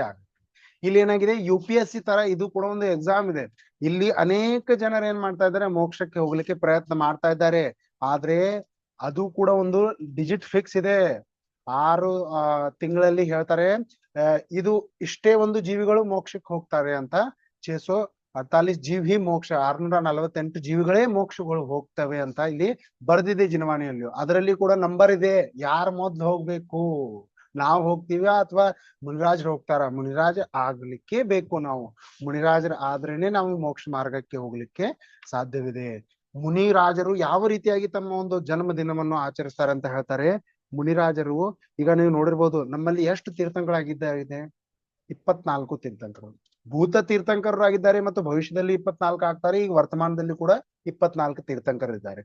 ಆ 24 ತೀರ್ಥಂಕರಲ್ಲಿ 21 ತೀರ್ಥಂಕರರು ಯಾವಾಗ ಹುಟ್ಟಿದ್ದಾರೆ ಯಾರಿಗಾದ್ರೂ ಗೊತ್ತಾ? ಎಲ್ಲ ತೀರ್ಥಂಕರರ ಜನ್ಮದಿನ ನಿಮ್ಗೆ ಗೊತ್ತಿದೆ ಏನಿಲ್ವಾ? ಋಷಭ ದೇವರು ಯಾವಾಗ ಹುಟ್ಟಿದ್ದಾರೆ? ಚೈತ್ರ ಶುಕ್ಲದಲ್ಲಿ ಹುಟ್ಟಿದ್ದಾರೆ. ಆ ಒಂದು ಹುಟ್ಟಿದ ದಿನದಂದೆಯೇ ಅವ್ರೇನ್ ಮಾಡಿದ್ದಾರೆ? ದೀಕ್ಷೆಯನ್ನು ತೆಗೆದುಕೊಂಡಿದ್ದಾರೆ. ಅಂದ್ರೆ ವಿಚಾರ ಮಾಡ್ರಿ, ಹುಟ್ಟು ಹಬ್ಬದ ದಿನಾನೇ ಅವರು ಏನ್ ಮಾಡ್ತಾರೆ? ಬರ್ತ್ಡೇ ದಿನ ಅವ್ರ ಬರ್ತ್ಡೇ ದಿನಾನ ಅವ್ರು ಏನ್ ಮಾಡಿದ್ದಾರೆ? ದೀಕ್ಷಾ ತಗೊಂಡ್ರು, ಸಂಸಾರವನ್ನು ತ್ಯಾಗ ಮಾಡಿದ್ರು. ಈಗ ನಾವು ಯಾವ ರೀತಿಯಾಗಿ ಬರ್ತ್ಡೇನ ಆಚರಿಸ್ತೀವಿ? ಕೇಕ್ ಕಟ್ ಮಾಡಿದ್ವಿ, ಪಾರ್ಟಿ ಮಾಡಿದ್ವಿ, ಪಟಾಕಿ ಹಾರಿದ್ವಿ, ಈ ರೀತಿಯಾಗಿ ಅನೇಕ ರೀತಿಯಾದಂತಹ ಕೆಟ್ಟ ಕೆಲಸಗಳನ್ನು ಮಾಡಿ ನಾವು ಆಚರಿಸ್ತೀವಿ. ಇದೆಲ್ಲ ಏನು? ಇದೆಲ್ಲ ಪಾಶ್ಚಾತ್ಯ ಸಂಸ್ಕೃತಿಯಿಂದ ಬಂದಂತಹ ಒಂದು ಸಂಸ್ಕೃತಿ ಇದೆ. ಇದನ್ನ ನಾವು ಏನ್ ಮಾಡ್ತೀವಿ? ಫಾಲೋ ಮಾಡ್ತಾ ಇದ್ದೀವಿ. ಇದೆಲ್ಲ ಕರೆ ತಪ್ಪು. ಯಾಕಂದ್ರೆ ನೀವು ನೋಡ್ಬೋದು, ತೀರ್ಥಂಕರರು ತಮ್ಮ ಒಂದು ಜನ್ಮ ದಿನವನ್ನು ಈ ಸಂಸಾರವನ್ನು ತ್ಯಾಗ ಮಾಡಿ ಮೋಕ್ಷ ಮಾರ್ಗಕ್ಕೆ ಹೋಗುವ ಮಾರ್ಗದಲ್ಲಿ ಅಗ್ರಸರರಾಗಿ ಆಚರಿಸ್ತಾ ಇದ್ದಾರೆ. ಅಂದ್ರೆ ನಾವು ಕೂಡ ಅವರ ಒಂದು ಮಾರ್ಗದಲ್ಲಿ ನಡೆಯಬೇಕು. ನಾನು ಈಗ ಹೇಳ್ತಾ ಇಲ್ಲ ನಿಮ್ಗೂ, ನೀವು ಕೂಡ ದೀಕ್ಷಾ ತಗೊಂಡ್ ಹೋಗ್ರಿ, ಆ ರೀತಿಯಾಗಿಲ್ಲ. ಆದ್ರೆ ನೀವು ಆ ದಿನದಂದು ಜಿನ ಧರ್ಮದಲ್ಲಿ ಜಿನ ಪ್ರಕ್ಷಾಳ ಮಾಡ್ರಿ, ಜಿನ ಮಂದಿರಕ್ಕೆ ಹೋಗ್ರಿ, ಒಂದು ಆ ದಿನವನ್ನು ನೀವು ಧರ್ಮಕ್ಕಾಗಿ ಇಡಿ. ಮತ್ತು ಈ ಒಂದು ಮನುಷ್ಯ ಜೀವನ ನಮಗೆ ಅದರಲ್ಲಿ ಕೂಡ ಈ ಜೈನ ಧರ್ಮ ಸಿಕ್ಕಿದೆ ಅಂದ್ರೆ ಅದು ಯಾವ ರೀತಿಯಾಗಿ ನಾವು ಯೂಸ್ ಮಾಡ್ಬೇಕು, ಅದರದ ಒಂದು ಲಿಸ್ಟ್ ತಯಾರು ಮಾಡ್ರಿ ನೀವು. ನಾವು ಈ ಧರ್ಮ ಸಿಕ್ಕಿದೆ ಅಂದ್ರೆ ನಾನು ಏನೇನ್ ಮಾಡ್ಬೇಕು ಅಂದ್ರೆ, ನಾನು ಒಂದು ಸಂಪಾದನೆ ಮಾಡುವ ಒಂದು ಲಿಮಿಟ್ ಫಿಕ್ಸ್ ಮಾಡ್ರಿ, ನಾನು ಇಷ್ಟೇ ಹುಟ್ಟಿಸ್ತೀನಿ, ಅಥವಾ ನನ್ನ ಒಂದು ಜೀವನ ಯಾಪನೆಗಾಗಿ ನನ್ಗೆ ಎಷ್ಟು ಬೇಕಲ್ಲ ಅಷ್ಟೇ ನಾನು ಏನ್ ಮಾಡ್ತೀನಿ? ಒಂದು ಹಣವನ್ನು ಸಂಪಾದಿಸ್ತೀನಿ. ಅದನ್ನೆಲ್ಲಾ ನೀವು ಮಾಡ್ಕೊಂಡು ಹೋಗ್ತಾರೆ ಏನ್ ಮಾಡ್ತೀರಿ? ನಿಮ್ಮ ಜೀವನವನ್ನು ಸಂಯಮದಲ್ಲಿ ನೀವು ಪಾಲಿಸಬಹುದು. ಸಂಯಮವನ್ನು ನೀವು ನಿಮ್ಮ ಜೀವನದಲ್ಲಿ ಪಾಲಿಸಬಹುದು ಅಂತ ಇಲ್ಲಿ ಹೇಳ್ತಾರೆ. ಮತ್ತು ಇಂದ್ರಿಯ ಸಂಯಮಗಳು, ಪಂಚೇಂದ್ರಿಯಗಳನ್ನ ನಾವೇನ್ ಮಾಡ್ಬೇಕು? ವಶದಲ್ಲಿ ಇಡಬೇಕು. ಪಂಚೇಂದ್ರಿಯನ್ನು ನೀವು ಯಾವಾಗ ತನಕ ವಶದಲ್ಲಿ ಇಡೋದಿಲ್ವೋ ಅವಾಗ ತನಕ ನೀವೇನ್ ಮಾಡೋದಿಲ್ಲ, ಈ ನಿಜವಾದಂತಹ ಸಂಯಮವನ್ನು ಪ್ರಾಪ್ತ ಮಾಡಿಕೊಳ್ಳಲಿಕ್ಕೆ ಸಾಧ್ಯವೇ ಇಲ್ಲ ಅಂತ ಇಲ್ಲಿ ಹೇಳಿದ್ದಾರೆ. ಈಗ ಅನೇಕ ಜನರು ಈ ಪಂಚೇಂದ್ರಿಯಗಳ ದುಃಖದಲ್ಲಿ ಸಿಲುಕಿ ಆತ್ಮಘಾತ ಮಾಡಲಿಕ್ಕೆ ಹೋಗ್ತಾರೆ, ಆತ್ಮಹತ್ಯೆ ಮಾಡ್ಕೊಳ್ತಾರೆ. ಅವರಿಗೆ ಗೊತ್ತಿಲ್ಲ, ನಿಜವಾದಂತ ಆತ್ಮಹಿತ ಮಾಡ್ಕೊಂಡ್ರೆ ಈ ರೀತಿಯಾದಂತ ಪರಿಸ್ಥಿತಿನೇ ಬರೋದಿಲ್ಲ. ಅದಕ್ಕೆ ಹೇಳ್ತಾ ಇದ್ದಾರೆ, ನೀವು ಆತ್ಮಹಿತವನ್ನು ಮಾಡ್ಕೊಳ್ಳಿ. ಆತ್ಮಘಾತ ಮಾಡೋದು ಒಳ್ಳೆಯದಲ್ಲ, ಆತ್ಮಹಿತ ಮಾಡುವುದು ಒಳ್ಳೆಯದು. ಇಲ್ಲಿ ಹೇಳ್ತಾರೆ, ಆತ್ಮಘಾತದ ಪರಿಣಾಮ ಯಾವಾಗ ಬರುತ್ತೆ? ಈ ಪಂಚೇಂದ್ರಿಯಗಳ ದುಃಖದಿಂದಲೇ ಆತ್ಮಘಾತದ ಪರಿಣಾಮ ಬರುತ್ತೆ. ಆದ್ರೆ ಇದನ್ನು ತಡೆಯಲು ನೀವು ಆತ್ಮಹಿತದ ಪರಿಣಾಮವನ್ನು ಮಾಡ್ಕೊಳ್ಳಿಕ್ಕೆ ಈ ಒಂದು ಮಾರ್ಗದಲ್ಲಿ, ಧರ್ಮದ ಮಾರ್ಗದಲ್ಲಿ ನೀವು ಇದ್ರೆ ನಿಮ್ಗೆ ಏನಾಗುತ್ತೆ? ನಿಜವಾದಂತಹ ಒಂದು ಈ ಇಂದ್ರಿಯಗಳ ಸುಖದ ಪರೆಯಾಗಿ ಒಂದು ಅತೀಂದ್ರಿಯ ಸುಖ, ಇಂದ್ರಿಯ ಸುಖ ನಾಶವಾಗಿ ಅತೀಂದ್ರಿಯ ಆತ್ಮನ ಸುಖ ಪಡೆಯುವುದಕ್ಕೆ ಈ ಧರ್ಮದ ಆಶ್ರಯದಲ್ಲಿ ನೀವು ಬರಲೇಬೇಕು. ಮತ್ತು ಈ ಧರ್ಮದ ಆಶ್ರಯದಿಂದ ಅದು ಆಗುತ್ತೆ ಕೂಡ, ಸಿದ್ಧವೂ ಆಗುತ್ತೆ. ಯಾಕಂದ್ರೆ ಈಗ ನಮಗೇನಿದೆ, ಪ್ರಾಕ್ಟಿಕಲ್ ಆಗಿದ್ರೇನೆ ನಾವೇನ್ ಮಾಡ್ತೀವಿ? ಫಾಲೋ ಮಾಡ್ತೀವಿ ಯಾರನ್ನು ಕೂಡ. ಅದಕ್ಕೆ ಹೇಳ್ತಾ ಇದ್ದಾರೆ ಇಲ್ಲಿ ಜಿನೇಂದ್ರ ಭಗವಂತರು ನಮ್ಮ ಮುಂದೆ ಸುಖವಾಗಿ ಅವರು ಒಂದು ಇದ್ದಾರೆ, ಅತೀಂದ್ರಿಯ ಸುಖವನ್ನು ಪ್ರಾಪ್ತ ಮಾಡಿಕೊಂಡಿದ್ದಾರೆ. ನಾವು ಕೂಡ ಅದನ್ನು ಪ್ರಾಪ್ತ ಮಾಡಿಕೊಳ್ಬಹುದು ಅಂತ ಇಲ್ಲಿ ಈ ಒಂದು ಜಿನವಾಣಿಯಲ್ಲಿ ನಮ್ಗೆ ಹೇಳಿದ್ದಾರೆ. ಮತ್ತಿಲ್ಲಿ ಏನ್ ಹೇಳ್ತಾರೆ? ಮನವೂ ಕೂಡ ನಮ್ಮಲ್ಲಿ ಏನಿರ್ಬೇಕು? ವಶದಲ್ಲಿರ್ಬೇಕು. ಮನ ಕೂಡ ನಮ್ಮಲ್ಲಿ ಏನಿದಿಲ್ಲ, ಮನಸ್ಸು ನಮ್ಮ ವಶದಲ್ಲಿರುತ್ತಿಲ್ಲ. ಮನಸ್ಸು ನಮ್ಗೆ ಏನಾಗುತ್ತೆ? ಮೊದಲು ನಮ್ಮನ್ನು ಅಥವಾ ನಮ್ಮನ್ನು ಕೆಟ್ಟ ಮಾರ್ಗದ ಹಚ್ಚುವುದಂದ್ರೆ ಮನಸ್ಸೇ. ಈ ಮನಸ್ಸನ್ನುವುದು ಏನಿದೆ ಅಲ್ವಾ, ಇದನ್ನ ಯಾರು ಗೆಲ್ತಾರಲ್ವಾ ಅವರೇ ನಿಜವಾದಂತಹ ಈ ಜೀವನದಲ್ಲಿ, ಈ ಸಂಸಾರದಲ್ಲಿ ವಿಜೇತರು. ಆ ವಿಜೇತರು ಅಂದ್ರೆ ಜಿನೇಂದ್ರ ಭಗವಂತರಿದ್ದಾರೆ ನಮ್ಮ ಉದಾಹರಣೆಗಾಗಿ. ಈಗ ನಾವು ಕೂಡ ಮನಸ್ಸನ್ನು ಗೆಲ್ಬಹುದು. ನೀವು ತಮ್ಮ ಮನಸ್ಸನ್ನ ಕಂಟ್ರೋಲ್ ಮಾಡ್ಕೊಳ್ಳಿ. ಈಗ ನಾವು ಉಪವಾಸ ಮಾಡಿದ್ವಿ, ಆದ್ರೂ ಕೂಡ ಒಂದ್ ಸ್ವಲ್ಪ ಮನೆಯಲ್ಲಿ ಏನಾಗಿದೆ, ಯಾವ್ದಾದ್ರು ಸಿಹಿ ಮಾಡ್ತಾ ಇದ್ದಾರೆ, ಈಗ ನಾನು ಸಿಹಿ ತಿಂತೀನಿ ಅಂತ ನಾನೇನ್ ಮಾಡ್ತೀನಿ? ಉಪವಾಸನ ಬಿಟ್ಬಿಡ್ತೀನಿ. ಅಂದ್ರೆ ನಮ್ಮ ಮನಸ್ಸು ಏನ್ ಮಾಡಾಕೈತಿ? ನಮಗೂ ತಪ್ಪು ಮಾರ್ಗಕ್ಕೆ ಒಯ್ಯಾಕೈತಿ. ನಾನು ಉಪವಾಸ ಮಾಡಿದ್ದೀನಿ ನನಗೆ ಗೊತ್ತಿದೆ, ಆದ್ರೂ ಕೂಡ ನಮ್ಮ ಮನಸ್ಸು ಏನ್ ಹೇಳ್ತೀವಿ? ಸ್ವಲ್ಪ ತಿಂದ್ರೆ ಏನಾಗುತ್ತೆ, ಯಾರು ನೋಡ್ತಾ ಇಲ್ಲ. ಬರೀ ಇಲ್ಲಿ ಒಂದು 4 ಗೋಡೆ ಮಧ್ಯದಲ್ಲಿ ನಿಮ್ಗೆ ಯಾರು ನೋಡ್ತಾ ಇಲ್ಲ. ಆದ್ರೆ ಜಿನೇಂದ್ರ ಭಗವಂತರ ಕೇವಲ ಜ್ಞಾನದಲ್ಲಿ ಎಲ್ಲಾ ಒಂದು ಪ್ರಕಟವಾಗಿದೆ. ನೀನ್ ಏನ್ ಮಾಡ್ತಾ ಇದ್ದೀ ಎಲ್ಲ ರೆಕಾರ್ಡ್ ಆಗ್ತಾ ಇದೆ ಅಲ್ಲಿ. ಆ ರೆಕಾರ್ಡ್ ಆಗ್ತಾ ಇರೋದು ಕರ್ಮಗಳ ಒಂದೊಂದು ಹಿಸಾಬು, ಒಂದು ಲೆಕ್ಕಾಚಾರ ಎಲ್ಲ ನಿಮ್ಗೆ ವಾಪಸ್ ಬರುತ್ತೆ. ಅದಕ್ಕೆ ಹೇಳ್ತಾ ಇದ್ದಾರೆ, ಸಂಯಮದಿಂದ ಇರು. ಸಂಯಮದಿಂದ ನೀವು ಜೀವನವನ್ನು ಸಾಗಿಸಿದರೆ ನೀವೇನ್ ಮಾಡ್ಬೋದು? ನೀವು ಒಂದು ವಿಜೇತರಾಗಬಹುದು. ಈಗ ವಿಜೇತರಾಗಬಹುದು ಅಂದ್ರೆ ಏನು? ಇಲ್ಲಿ ನೀವು ಈ ಸಂಸಾರ ಸಾಗರದಿಂದ ಪಾರಾಗಿ ಮೋಕ್ಷ ಮಾರ್ಗಕ್ಕೆ ಹೋಗಬಹುದು ಅಂತ ಇಲ್ಲಿ ಹೇಳ್ತಾರೆ. ಅದೇ ರೀತಿಯಾಗಿ ಈ ಮನವನ್ನು ಗೆಲ್ಲುವುದು ಮತ್ತು ಪಂಚೇಂದ್ರಿಯಗಳ ವಿಷಯಗಳನ್ನ ತ್ಯಾಗ ಮಾಡುವುದಕ್ಕೆ ಏನಂದ್ರು? ಇಂದ್ರಿಯ ಸಂಯಮ ಅಂತ ಇಲ್ಲಿ ಹೇಳಿದ್ರು. ಮತ್ತು ಇಲ್ಲೇನಾಗಿದೆ? ನಮ್ಮ ಸುತ್ತಮುತ್ತಲು ಯಾವ ರೀತಿಯಾಗಿ ನಾವು ತುಡುಗರು ಇರ್ತಾರೆ, ಅದಕ್ಕಾಗಿ ಮನೆಯಲ್ಲ ನಾವು ಏನ್ ಮಾಡ್ತೀವಿ, ಆ ಕುಲುಪು ಅಥವಾ ಕಿಲ್ಲಿಯನ್ನ ಹಾಕಿ ಅಥವಾ ಒಂದು ಚಾವಿಯನ್ನ ಹಾಕಿ ನಾವೇನ್ ಮಾಡ್ತೀವಿ, ಹೋಗ್ತೀವಿ. ಏನ ಲಾಕ್ ಮಾಡಿ ನಾವು ಮನೆಯನ್ನ ಎಲ್ಲಿಗೂ ಹೋಗೋದರೆ ಹೋಗ್ತೀವಿ. ಅದೇ ರೀತಿಯಾಗಿ ನಮ್ಮ ಈ ಸಂಸಾರದಲ್ಲಿ, ನಮ್ಮ ಜೀವನದಲ್ಲಿ ವಿಷಯ ರೂಪಿ ಒಂದು ತುಡುಗರು ಅಥವಾ ಕಳ್ಳರು ಏನು ಮಾಡ್ತಾ ಇದ್ದಾರೆ, ನಮ್ಮಲ್ಲಿ ಸುತ್ತಮುತ್ತಲಿದ್ದಾರೆ. ಅವುಗಳಿಂದ ನಾವು ಬದುಕಲು ಏನ್ ಮಾಡ್ಬೇಕು, ನಮ್ಮ ಆತ್ಮರೂಪಿಯ ಮನೆಯಲ್ಲಿ ನಾವೇನ್ ಮಾಡ್ಬೇಕು, ಇರಬೇಕು. ಆವಾಗಲೇ ಅಥವಾ ಈ ಮನಸ್ಸನ್ನ ನಾವೇನ್ ಮಾಡ್ಬೇಕು, ಕಂಟ್ರೋಲ್ ಅಲ್ಲಿ ಇರಬೇಕು. ಆ ಕಂಟ್ರೋಲ್ ಹೇಗಾಗಬಹುದು, ಈ ಸಂಯಮದಿಂದಲೇ ಸಾಧ್ಯವಿದೆ. ಆ ಸಂಯಮ ಬಿಟ್ರೆ ನಮ್ಮಲ್ಲಿ ಯಾವುದೇ ರೀತಿಯಾದಂತ ತೊಂದರೆಗಳು ಬರ್ಲಿಕ್ಕೆ ಸಾಧ್ಯವೇ ಇಲ್ಲ. ನಮ್ಮಿಂದ ದೂರ ತನ್ನಿಂದ ತಾನೇ ಅವುಗಳೇನಾಗ್ತವೆ, ದೂರ ಆಗ್ತವೆ ಅಂತ ಇಲ್ಲಿ ಹೇಳಿದ್ದಾರೆ. ಅವುಗಳಿಂದ ದೂರವಾಗುವುದರಿಂದ ನಮ್ಗೆ ಏನಾಗುತ್ತೆ, ನಿಜವಾದಂತಹ ಸುಖ ಪ್ರಾಪ್ತಿ ಆಗತ್ತೆ, ನಿಜವಾದಂತಹ ಧರ್ಮ ಪ್ರಾಪ್ತಿ ಆಗುತ್ತೆ. ಇಡೀ ಜಗತ್ತೇ ಅಂದ್ರೆ ನಮ್ಮಿಂದ ಅಪ್ರಭಾವಿತರಾಗಿ, ಇಡೀ ಜಗತ್ತಿನಿಂದ ಅಪ್ರಭಾವಿತರಾಗಿ ನಮ್ಮ ಆತ್ಮನ ಮೇಲೆ ನಾವು ಪ್ರಭಾವಿತರಾಗ್ಬೇಕಂತ ಇಲ್ಲಿ ಹೇಳಿದ್ದಾರೆ. ಈ ಒಂದು ಇಡೀ ವಿಷಯ ಕಷಾಯಗಳ ಮುಖಾಂತರವೇ ನಮ್ಗೇನಾಗ್ತಾ ಇದ್ದಾವೆ, ದುಃಖಗಳು ಆಗ್ತಾ ಇದ್ದಾವೆ. ಆ ವಿಷಯ ಕಷಾಯಗಳನ್ನು ನೀವು ಬಿಟ್ರೆ ನಿಮ್ಗೇನಾಗ್ಬೋದು, ನಿಜವಾದಂತಹ ಸುಖ, ನಿಜವಾದಂತಹ ಒಂದು ಈ ಜೀವನ ಜೀವಿಸುವ ಕಲೆಯನ್ನು ನೀವೇನ್ ಮಾಡ್ಬೋದು, ಪ್ರಾಪ್ತ ಮಾಡಿಕೊಳ್ಬಹುದು ಅಂತ ಇಲ್ಲಿ ಹೇಳ್ತಾರೆ. ಮತ್ತು ಹೇಳ್ತಾರೆ, ಅಸಾವಧಾನಿ ಪೂರ್ವಕ ಮಾಡಿರುವಂತಹ ಕಾರ್ಯಗಳಿಂದ ನಿಮ್ಗೇನಾಗತ್ತೆ, ಪಾಪವೇ ಆಗ್ತದೆ. ಅಂದ್ರೆ ನಾವು ಸಾವಧಾನ ಪೂರ್ವಕವಾಗಿ ಯಾವುದೇ ಒಂದು ಕಾರ್ಯವನ್ನು ಮಾಡಬೇಕು. ಯಾವ ರೀತಿಯಾಗಿ ಹೇಳ್ತಾರೆ, ನೀವು ಈಗ ಪ್ರವಾಸಕ್ಕೆ ಹೋಗ್ತೀರಾ, ಪ್ರವಾಸಕ್ಕೆ ಹೋದಾಗಿ ಘಾಟ್ ಬರುತ್ತೆ. ಘಾಟ್ ಅಂದ್ರೆ ಏನು, ತಿರುಗಿ ರಸ್ತೆ ಇರುತ್ತಲ್ವಾ. ಈಗ ನೀವು ಗೋವಾಗದ ಹೋಗಿರ್ಬೋದು, ಚೋರ್ಲಾ ಘಾಟ ಬರುತ್ತೆ. ಅಲ್ಲಿ ಘಾಟದಲ್ಲಿ ಬರ್ದಿರ್ತಾರೆ, ಸಾವಧಾನವಾಗಿ ನಡೆಯಿರಿ. ಯಾಕಂದ್ರೆ ಕ್ರಾಸ್ ಇದೆ, ಅದರಿಂದ ನಿಮ್ಗೆ ಏನಾಗುತ್ತೆ, ಆಕ್ಸಿಡೆಂಟ್ ಕೂಡ ಆಗುವ ಸಾಧ್ಯತೆ ಇದೆ. ಅದೇ ರೀತಿಯಾಗಿ ಅಲ್ಲಿ ಬೋರ್ಡ್ ಬರ್ದಾಗ ನಾವೇನ್ ಮಾಡ್ತೀವಿ, ಸಾವಧಾನವಾಗಿ ನಡಿತೀವಿ, ಬ್ರೇಕ್ ಹಚ್ಕೊಂಡ್ ಹೋಗ್ತೀವಿ. ಅದೇ ರೀತಿಯಾಗಿ ನಾವು ಜೀವನದಲ್ಲಿ ಒಂದೊಂದು ಕಾರ್ಯವನ್ನು ಏನ್ ಮಾಡ್ಬೇಕು, ಸಾವಧಾನವಾಗಿ ಮಾಡ್ಬೇಕು. ಅಸಾವಧಾನಿಯಿಂದ ನೀವು ಮಾಡಿದ್ರೆ ನಿಮ್ಗೇನಾಗತ್ತೆ, ಹಾನಿನೇ ಆಗತ್ತೆ. ಅದಕ್ಕೆ ಹೇಳ್ತಾ ಇದ್ದಾರೆ ಇಲ್ಲಿ, ಅಸಾವಧಾನಿ ಪೂರ್ವಕ ಮಾಡಿರುವಂತಹ ಕಾರ್ಯಗಳಿಂದ ನಮ್ಗೇನಾಗುತ್ತೆ, ಪಾಪವೇ ಹತ್ತತ್ತೆ, ಪಾಪ ಕರ್ಮವೇ ನಮ್ಗೆ ಆಗತ್ತೆ, ಹಾನಿಯೇ ನಮ್ಮಲ್ಲಿ ಆಗತ್ತೆ. ಹಾನಿಯನ್ನು ನಾವು ಸ್ಟಾಪ್ ಮಾಡೋದ್ರಿಂದ ನಮ್ಗೇನಾಗುತ್ತೆ, ನಿಜವಾದಂತಹ ಒಂದು ಈ ಧರ್ಮವನ್ನು ತಿಳ್ಕೊಂಡ್ರೇನೆ ಅದು ಸಾಧ್ಯತೆ ಇದೆ ಅಂತ ಇಲ್ಲಿ ಹೇಳ್ತಾರೆ. ಪಾಪದಿಂದ ಅಂಜಬೇಕು.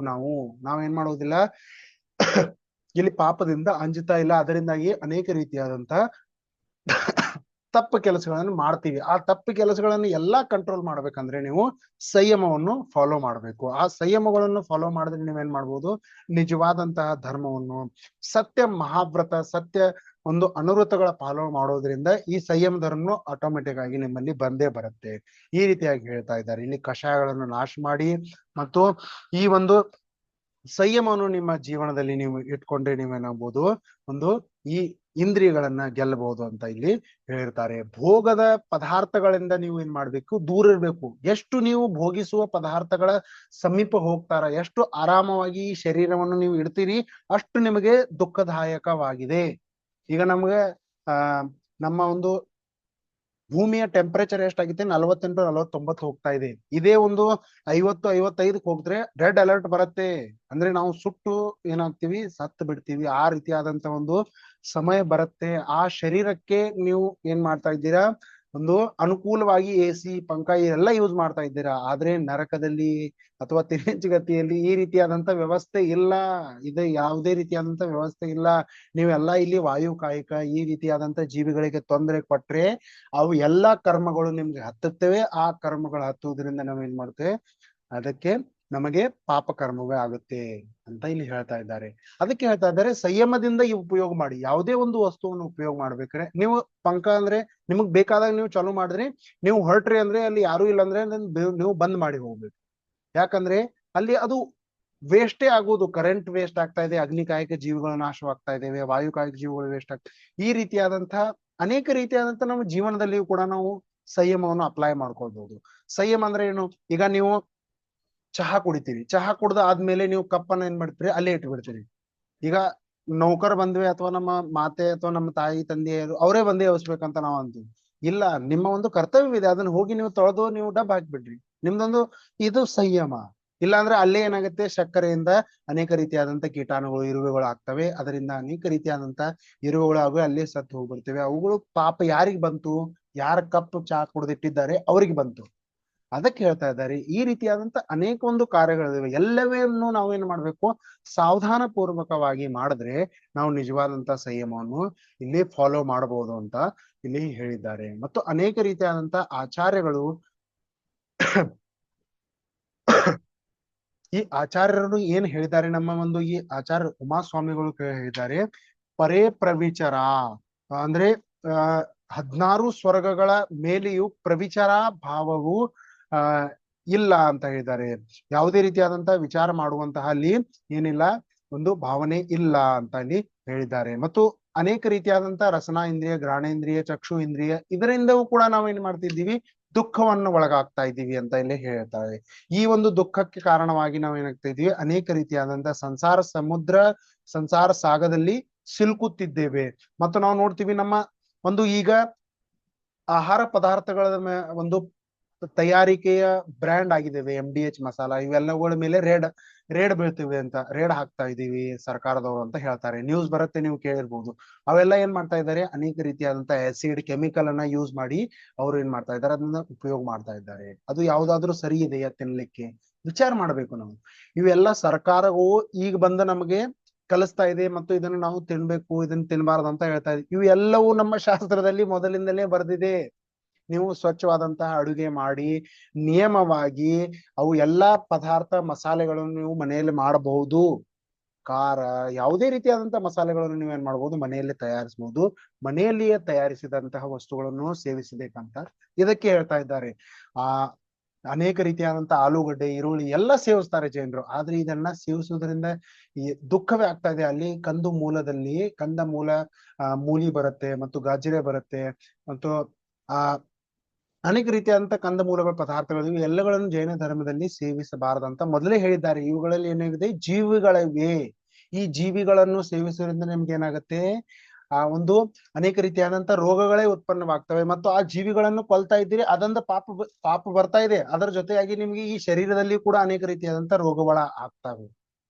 ಅದಕ್ಕೆ ಹೇಳ್ತಾ ಇದ್ದಾರೆ, ಇವೆಲ್ಲವನ್ನು ತ್ಯಾಗ ಮಾಡುವುದನ್ನು ಮೊದಲೇ ನಮ್ಮ ಜೈನ ಧರ್ಮದಲ್ಲಿ ಹೇಳಿದ್ದಾರೆ. ರಾತ್ರಿ ಭೋಜನವನ್ನು ತ್ಯಾಗ ಮಾಡುವುದು ಹೇಳಿದ್ದಾರೆ. ಅದರಿಂದ ನಮ್ಗೆ ಏನಾಗುತ್ತೆ? ಸ್ವಸ್ಥ ಲಾಭವಾಗುತ್ತೆ ಅಂತ ಸೈಂಟಿಫಿಕ್ ಆಗಿ ಎಲ್ಲರೂ ಹೇಳ್ತಾರೆ. ಈಗ ನಾವು ಜಿನ್ವಾನಿಯಲ್ಲಿ ಜಿನೇಂದ್ರ ಭಗವಂತರು ಹೇಳಿದ್ದನ್ನ ನಾವು ಫಾಲೋ ಮಾಡೋದಿಲ್ಲ. ಈಗ ಅಕ್ಷಯ್ ಕುಮಾರ್ ತಮ್ಮ ಒಂದು ಸ್ಪೀಚ್ ಅಲ್ಲಿ ಹೇಳ್ತಾರೆ, ಅವರು ರಾತ್ರಿ ಭೋಜನ ಮಾಡೋದಿಲ್ಲ. ಅದನ್ನ ನಾವು ನೋಡಿ ಪ್ರಭಾವಿತರಾಗ್ತೀವಿ. ಒಳ್ಳೇದು ನೀವು ಪ್ರಭಾವಿತರಾದ್ರೆ.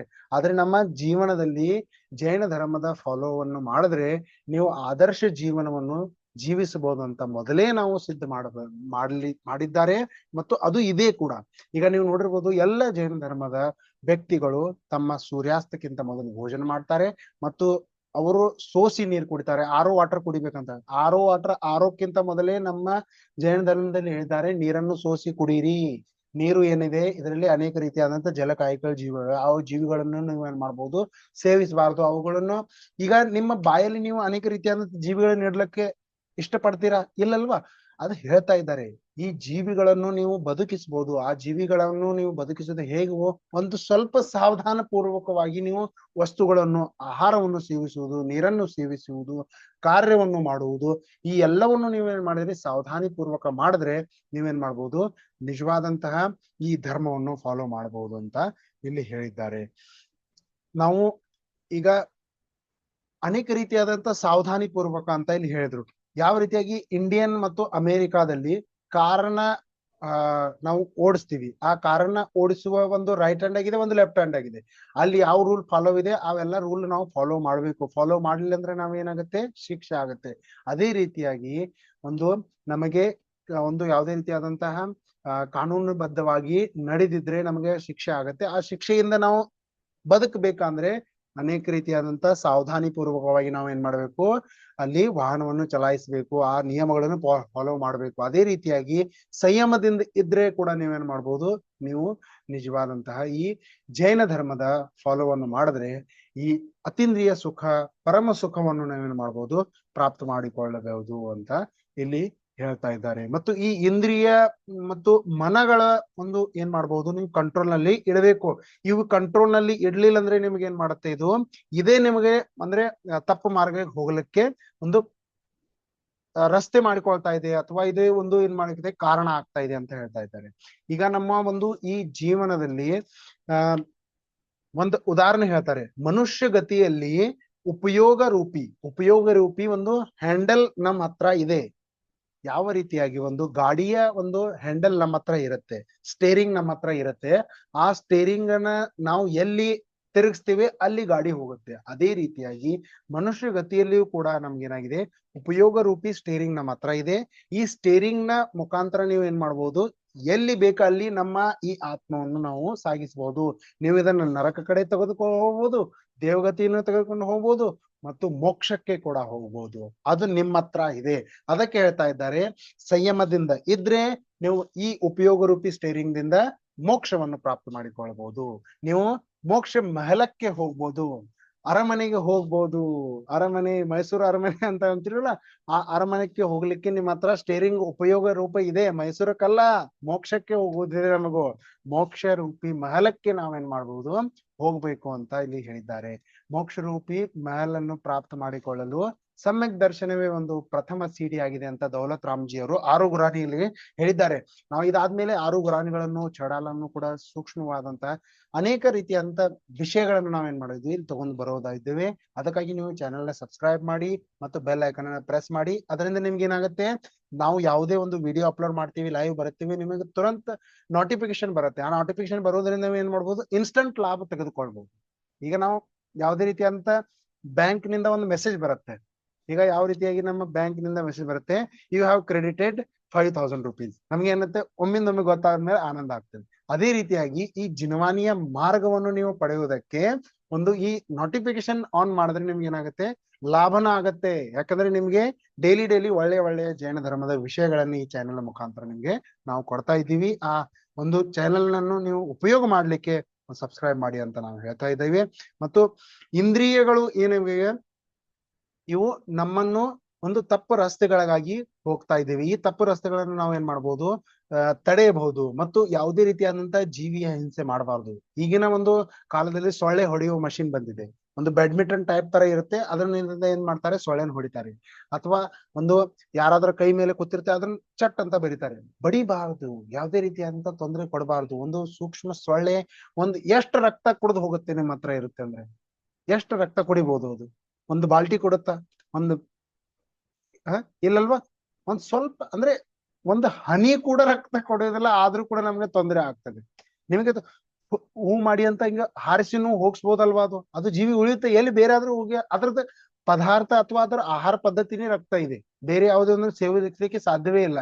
ಆದ್ರೆ ನಾವು ಅದನ್ನ ಏನ್ ಮಾಡ್ತೀವಿ, ಅನೇಕ ರೀತಿಯಾದಂತಹ ತೊಂದರೆ ಕೊಡ್ತೀವಿ. ಅದನ್ನ ಹೀಟಿಂಗ್ ಹಚ್ತೀವಿ, ಮಷಿನ್ ಹಚ್ತೀವಿ. ಈ ಮಷಿನ್ ಅದನ್ನ ನಾವು ಸಾಯಿಸ್ತೀವಿ. ಅದರಿಂದ ನಮ್ಗೆ ಏನಾಗುತ್ತೆ, ಪಾಪ ಕರ್ಮವೇ ಆಗುತ್ತೆ. ಅದಕ್ಕೆ ಹೇಳ್ತಾ ಇದ್ದಾರೆ, ಯಾವುದೇ ರೀತಿಯಾದಂತಹ ಜೀವಿಗಳನ್ನು ನಾವು ಏನ್ ಮಾಡ್ಬೇಕು, ಒಂದು ನಾವು ಕೂಡ ಯಾವ ರೀತಿಯಾಗಿ ಜೀವಿ ಇದ್ದೇವೋ ಆ ರೀತಿಯಾದಂತಹ ಜೀವಿಯ ಭಾವನೆಯಿಂದ ನೀವು ನೋಡಿದ್ರೆ ನೀವೇನ್ ಮಾಡ್ಬೋದು, ಈ ರೀತಿಯಾದಂತ ಒಂದು ಭಾವನೆಗಳೊಂದಿಗೆ ಸಂಯಮದಿಂದ ನಮ್ಮ ಜೀವನವನ್ನು ಜೀವಿಸಿದ್ರೆ ನೀವು ಒಂದು ಅತ್ಯಂತ ರೋಚಕವಾದಂತಹ ಜೀವನ ಜೀವಿಸುವ ಕಲೆಯನ್ನು ನೀವು ಕಲಿಯಬಹುದು. ಜೈನ ಧರ್ಮದಿಂದ, ಸಂಯಮ ಧರ್ಮದಿಂದ ಪ್ರಕಟ ಮಾಡಿಕೊಂಡು ನಮಗೆ ಈ ಸಂಯಮ ಧರ್ಮ ಪ್ರಕಟವಾದ್ರೆ ನಿಜವಾದಂತಹ ಧರ್ಮ ಪ್ರಕಟವಾಗುತ್ತಾ ಅಂತ ಇಲ್ಲಿ ಹೇಳ್ತಾರೆ.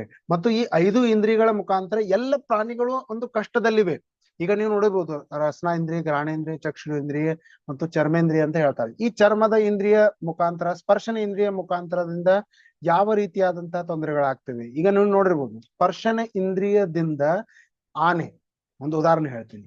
ಈಗ ನೀವು ಆನೆಯ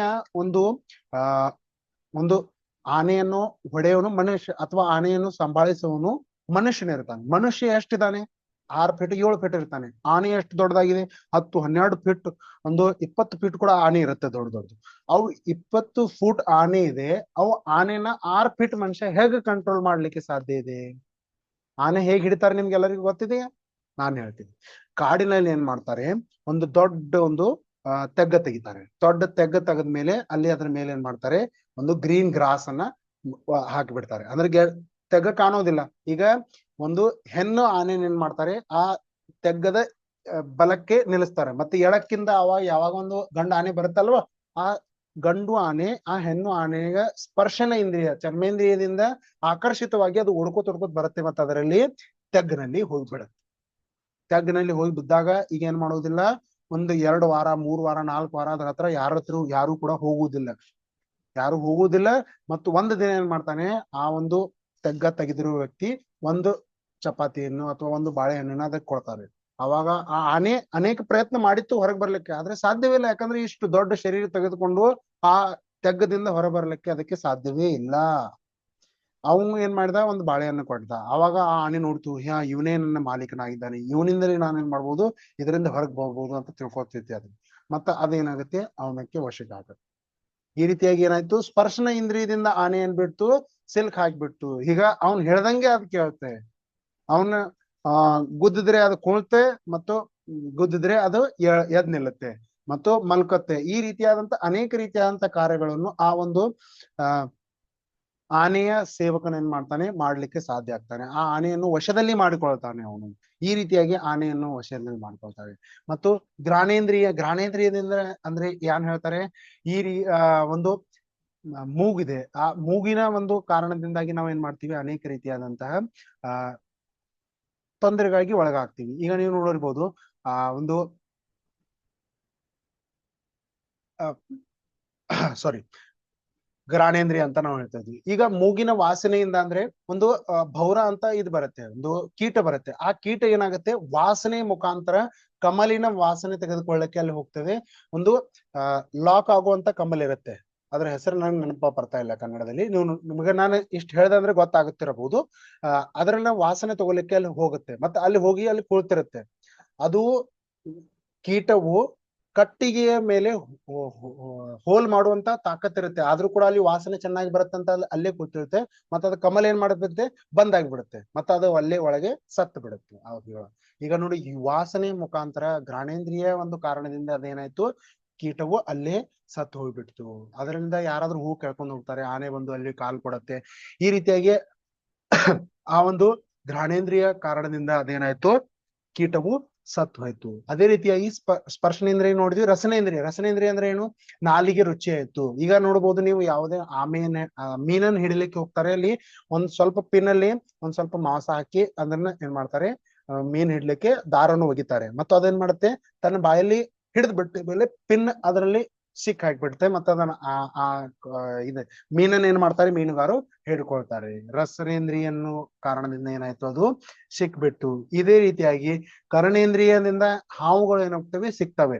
ಈಗ ಹಾವನ್ನ ಮ್ಯೂಸಿಕ್ ಹಾರಿಸೋದ್ರ ಮುಖಾಂತರ ಹಾವನ್ನ ಹಿಡಿತಾರೆ ಅಂತ ಹೇಳ್ತಾರೆ. ಈಗ ಕರ್ಣೇಂದ್ರಿಯ ಕಿವಿ ಒಂದು ಕೇಳೋದ್ರಿಂದ ಮ್ಯೂಸಿಕ್ ನಿಂದ ಅದೇ ಹಾವು ಏನ್ ಬರುತ್ತೆ, ಆ ಹಾವು ವಶದಲ್ಲಿ ಆಗತ್ತೆ ಅಂತ ಹೇಳ್ತಾರೆ.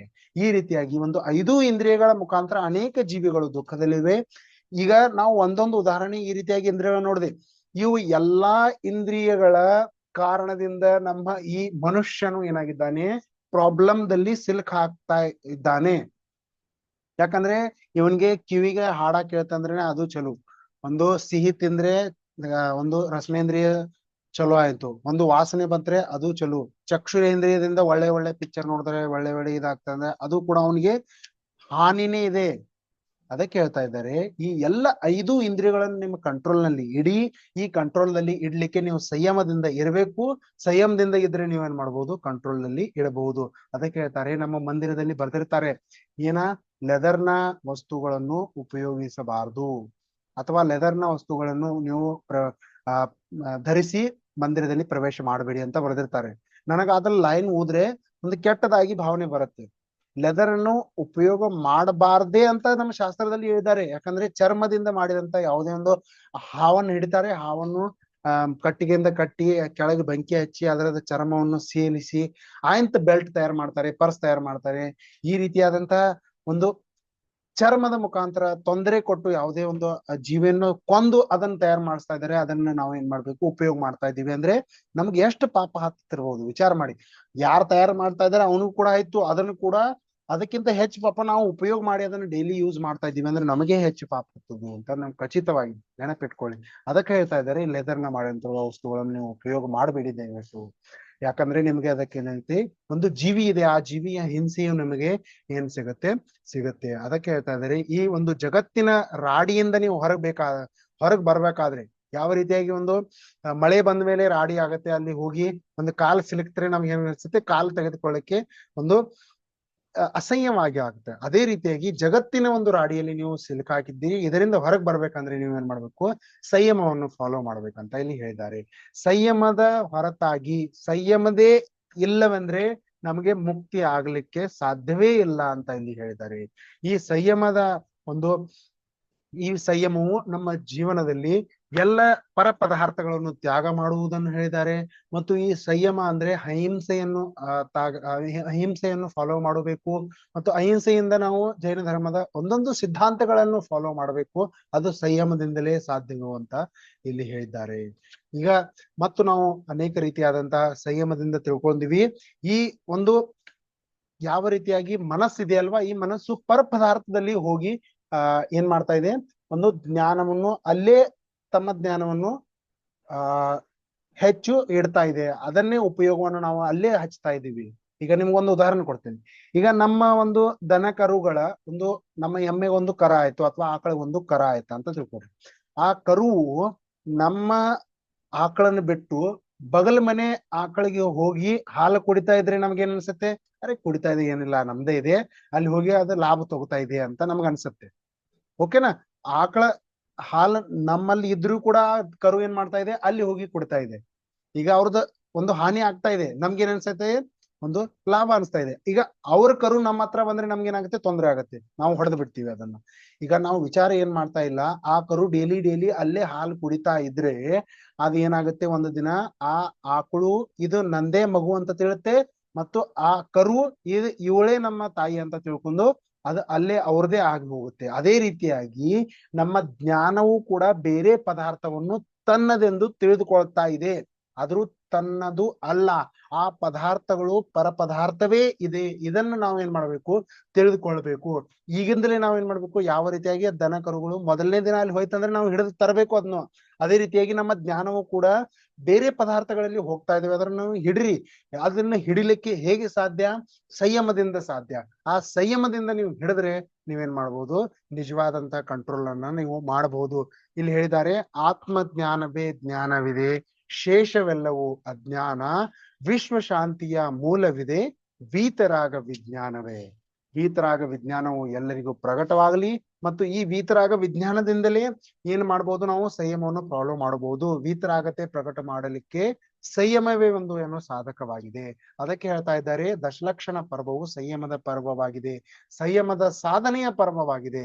ಅದಕ್ಕೆ ಹೇಳ್ತಾರೆ, ಸಂಯಮದ ಸರ್ವೋತ್ಕೃಷ್ಟ ದಶೆಯು ಏನಾಗಿದೆ, ಧ್ಯಾನವಾಗಿದೆ. ಆ ಧ್ಯಾನದಲ್ಲಿ ನೀವೇನ್ ಮಾಡ್ಬೋದು, ಹೋಗ್ಬೋದು. ಅದು ಯಾವಾಗಲೂ ಸಂಯಮವನ್ನು ಫಾಲೋ ಮಾಡಿದಾಗಲೇ ನೀವು ಧ್ಯಾನವನ್ನು, ಅಥವಾ ಕಣ್ಣು ಮುಚ್ಚಿ ಕೈಯನ್ನು ಕೈಯ ಮೇಲೆ ಇಟ್ಟು ಈ ರೀತಿಯಾದಂತ ಧ್ಯಾನವಲ್ಲ. ಆತ್ಮ ಏನಿದೆ, ಆತ್ಮನ ನಿಜವಾದ ಸ್ವರೂಪವೇನಿದೆ, ಆತ್ಮ ಸನ್ಮುಖ ಅಂದ್ರೆ ಏನು, ಆತ್ಮ ಸನ್ಮುಖನಾಗುವ ಕಲೆಯನ್ನು ನೀವು ಕಲಿತ್ರೆ ಅದು ನಿಜವಾದಂತ ಧ್ಯಾನ ಅಂತ ಇಲ್ಲಿ ಹೇಳ್ತಾರೆ. ಈ ರೀತಿಯಾದಂತ ಧ್ಯಾನವನ್ನು ಮಾಡುವುದರಿಂದ ಆತ್ಮಾನುಭವ, ಆತ್ಮ ಧ್ಯಾನ ಅಥವಾ ಇಂದ್ರಿಯಾತೀತ ಯಾವಾಗ ನೀವು ಆಗ್ತೀವಿ. ಇಂದ್ರಿಯಾತೀತ ಅಂದ್ರೇನು, ಇಂದ್ರಿಯಕ್ಕಿಂತಲೂ ಮೇಲೆ ಆಗಿ ಅತೀಂದ್ರಿಯ ಒಂದು ಯಾವಾಗ ಜ್ಞಾನವನ್ನು ಪ್ರಾಪ್ತ ಮಾಡ್ಕೊಳ್ತೀರೋ ಆವಾಗ ನೀವು ಆತ್ಮ ಧ್ಯಾನ ರೂಪ ಸಂಯಮದ ಮುಖಾಂತರ ಈ ಇಂದ್ರಿಯಗಳ ಪ್ರಯೋಗದ ಅವಶ್ಯಕತೆಯು ನಮಗೆ ಏನುವುದಿಲ್ಲ, ಅವಾಗ ಆಗೋದೇ ಇಲ್ಲ. ಈಗ ನೀವು ಹೇಳ್ಬೋದು, ಈಗ ನಾವು ಜಿನ್ವಾನಿ ಕೇಳ್ತಾ ಇದ್ದೇವೆ, ಕರ್ಣೇಂದ್ರಿಯ ಇಲ್ಲಿ ಯೂಸ್ ಆಗ್ತಾ ಇದೆ. ಇವೆಲ್ಲವೂ ಏನೂ ಇಲ್ಲ, ನಮ್ಮ ನಿಜವಾದ ಆತ್ಮ ಬೇರೆನೆ ಇದೆ. ಇವೆಲ್ಲವೂ ಯಾವುದೇ ಆತ್ಮನ ಮೋಕ್ಷಕ್ಕೆ ಸಹಾಯವಾಗ್ತಾ ಇಲ್ಲ. ನಿಜವಾದಂತ ಒಂದು ಸೂಕ್ಷ್ಮವಾದಂತ ವಿಷಯವಿದೆ ಇದು. ಈಗ ನಾನು ಏನ್ ಹೇಳ್ತಾ ಇದ್ದೇನೆ ನಿಮ್ಗೆ, ಇವು ಇಂದ್ರಿಯಗಳು ನಮ್ಗೆ ಯಾವುದಕ್ಕೆ ಸಪೋರ್ಟ್ ಮಾಡೋಲಿಕ್ಕೆ ಸಾಧ್ಯವೇ ಇಲ್ಲ. ಈ ಒಂದು ಉಸಿರಾಡುವರೆಗೆ ಅಥವಾ ಈ ಶರೀರವಿರುವವರೆಗೆ ಅವ್ರಿಗೆ ಅಷ್ಟೇ ಈ ಇಂದ್ರಿಯಗಳೇ ನಮ್ಗೆ ಕೆಲಸ ಬರುತ್ತವೆ. ಆದ್ರೆ ಈ ಆತ್ಮಾರೂಪಿ ಒಂದು ಸಂಯಮ ಅಥವಾ ಆತ್ಮಾನುಭವದಂತಹ ಒಂದು ಕಾರ್ಯವನ್ನು ಮಾಡ್ಲಿಕ್ಕೆ ಆತ್ಮಾನೇ ನಿಮ್ಗೆ ಏನಾಗುತ್ತೆ, ನಿಜವಾದಂತಹ ಸಪೋರ್ಟ್ ಸರ್ವಿಸ್ ಇದೆ. ನಮ್ಗೆ ಹೇಳ್ತಾರಲ್ಲ, ವೆಂಟಿಲೇಟರ್ ಸಪೋರ್ಟ್ ಸರ್ವಿಸ್ ಇದೆ. ವೆಂಟಿಲೇಟರ್ ಎಲ್ಲ ಏನು ಸಪೋರ್ಟ್ ಕೊಡ್ಲಿಕ್ಕೆ ಸಾಧ್ಯವೇ ಇಲ್ಲ. ನಮ್ಮ ನಿಜವಾದಂತ ಆತ್ಮನೇ ಶಕ್ತಿದಾಯಕವಾಗಿದೆ.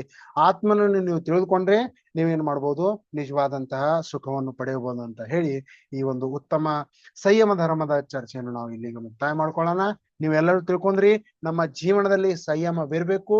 ಸಂಯಮದಿಂದ ಇದ್ರೆ ನಾವು ಅತೀಂದ್ರಿಯ ಸುಖವನ್ನು ಪಡೆಯಬಹುದು ಅಂತ ಇಲ್ಲಿ ಹೇಳಿದ್ರು. ಆತ್ಮನ ಆಶ್ರಯದಿಂದಾಗಿ ಅಂತರ್ಬಾಹ್ಯದ ಮುಖಾಂತರ ಉತ್ತಮ ಸಂಯಮ ಧರ್ಮವು ನಮ್ಮೆಲ್ಲರಿಗೂ ಶೀಘ್ರದಲ್ಲಿಯೇ ಪ್ರಕಟವಾಗಲಿ ಅಂತ ಹೇಳಿ ನಾವು ಈ ಪವಿತ್ರ ಭಾವನೆಯಿಂದ ಈ ವ್ಯಾಖ್ಯಾನವನ್ನು ವಿರಾಮವನ್ನು ನೋಡ್ತೀವಿ. ಉತ್ತಮ ಸಂಯಮ ಧರ್ಮಕ್ಕೆ ಜಯ ಹೋ.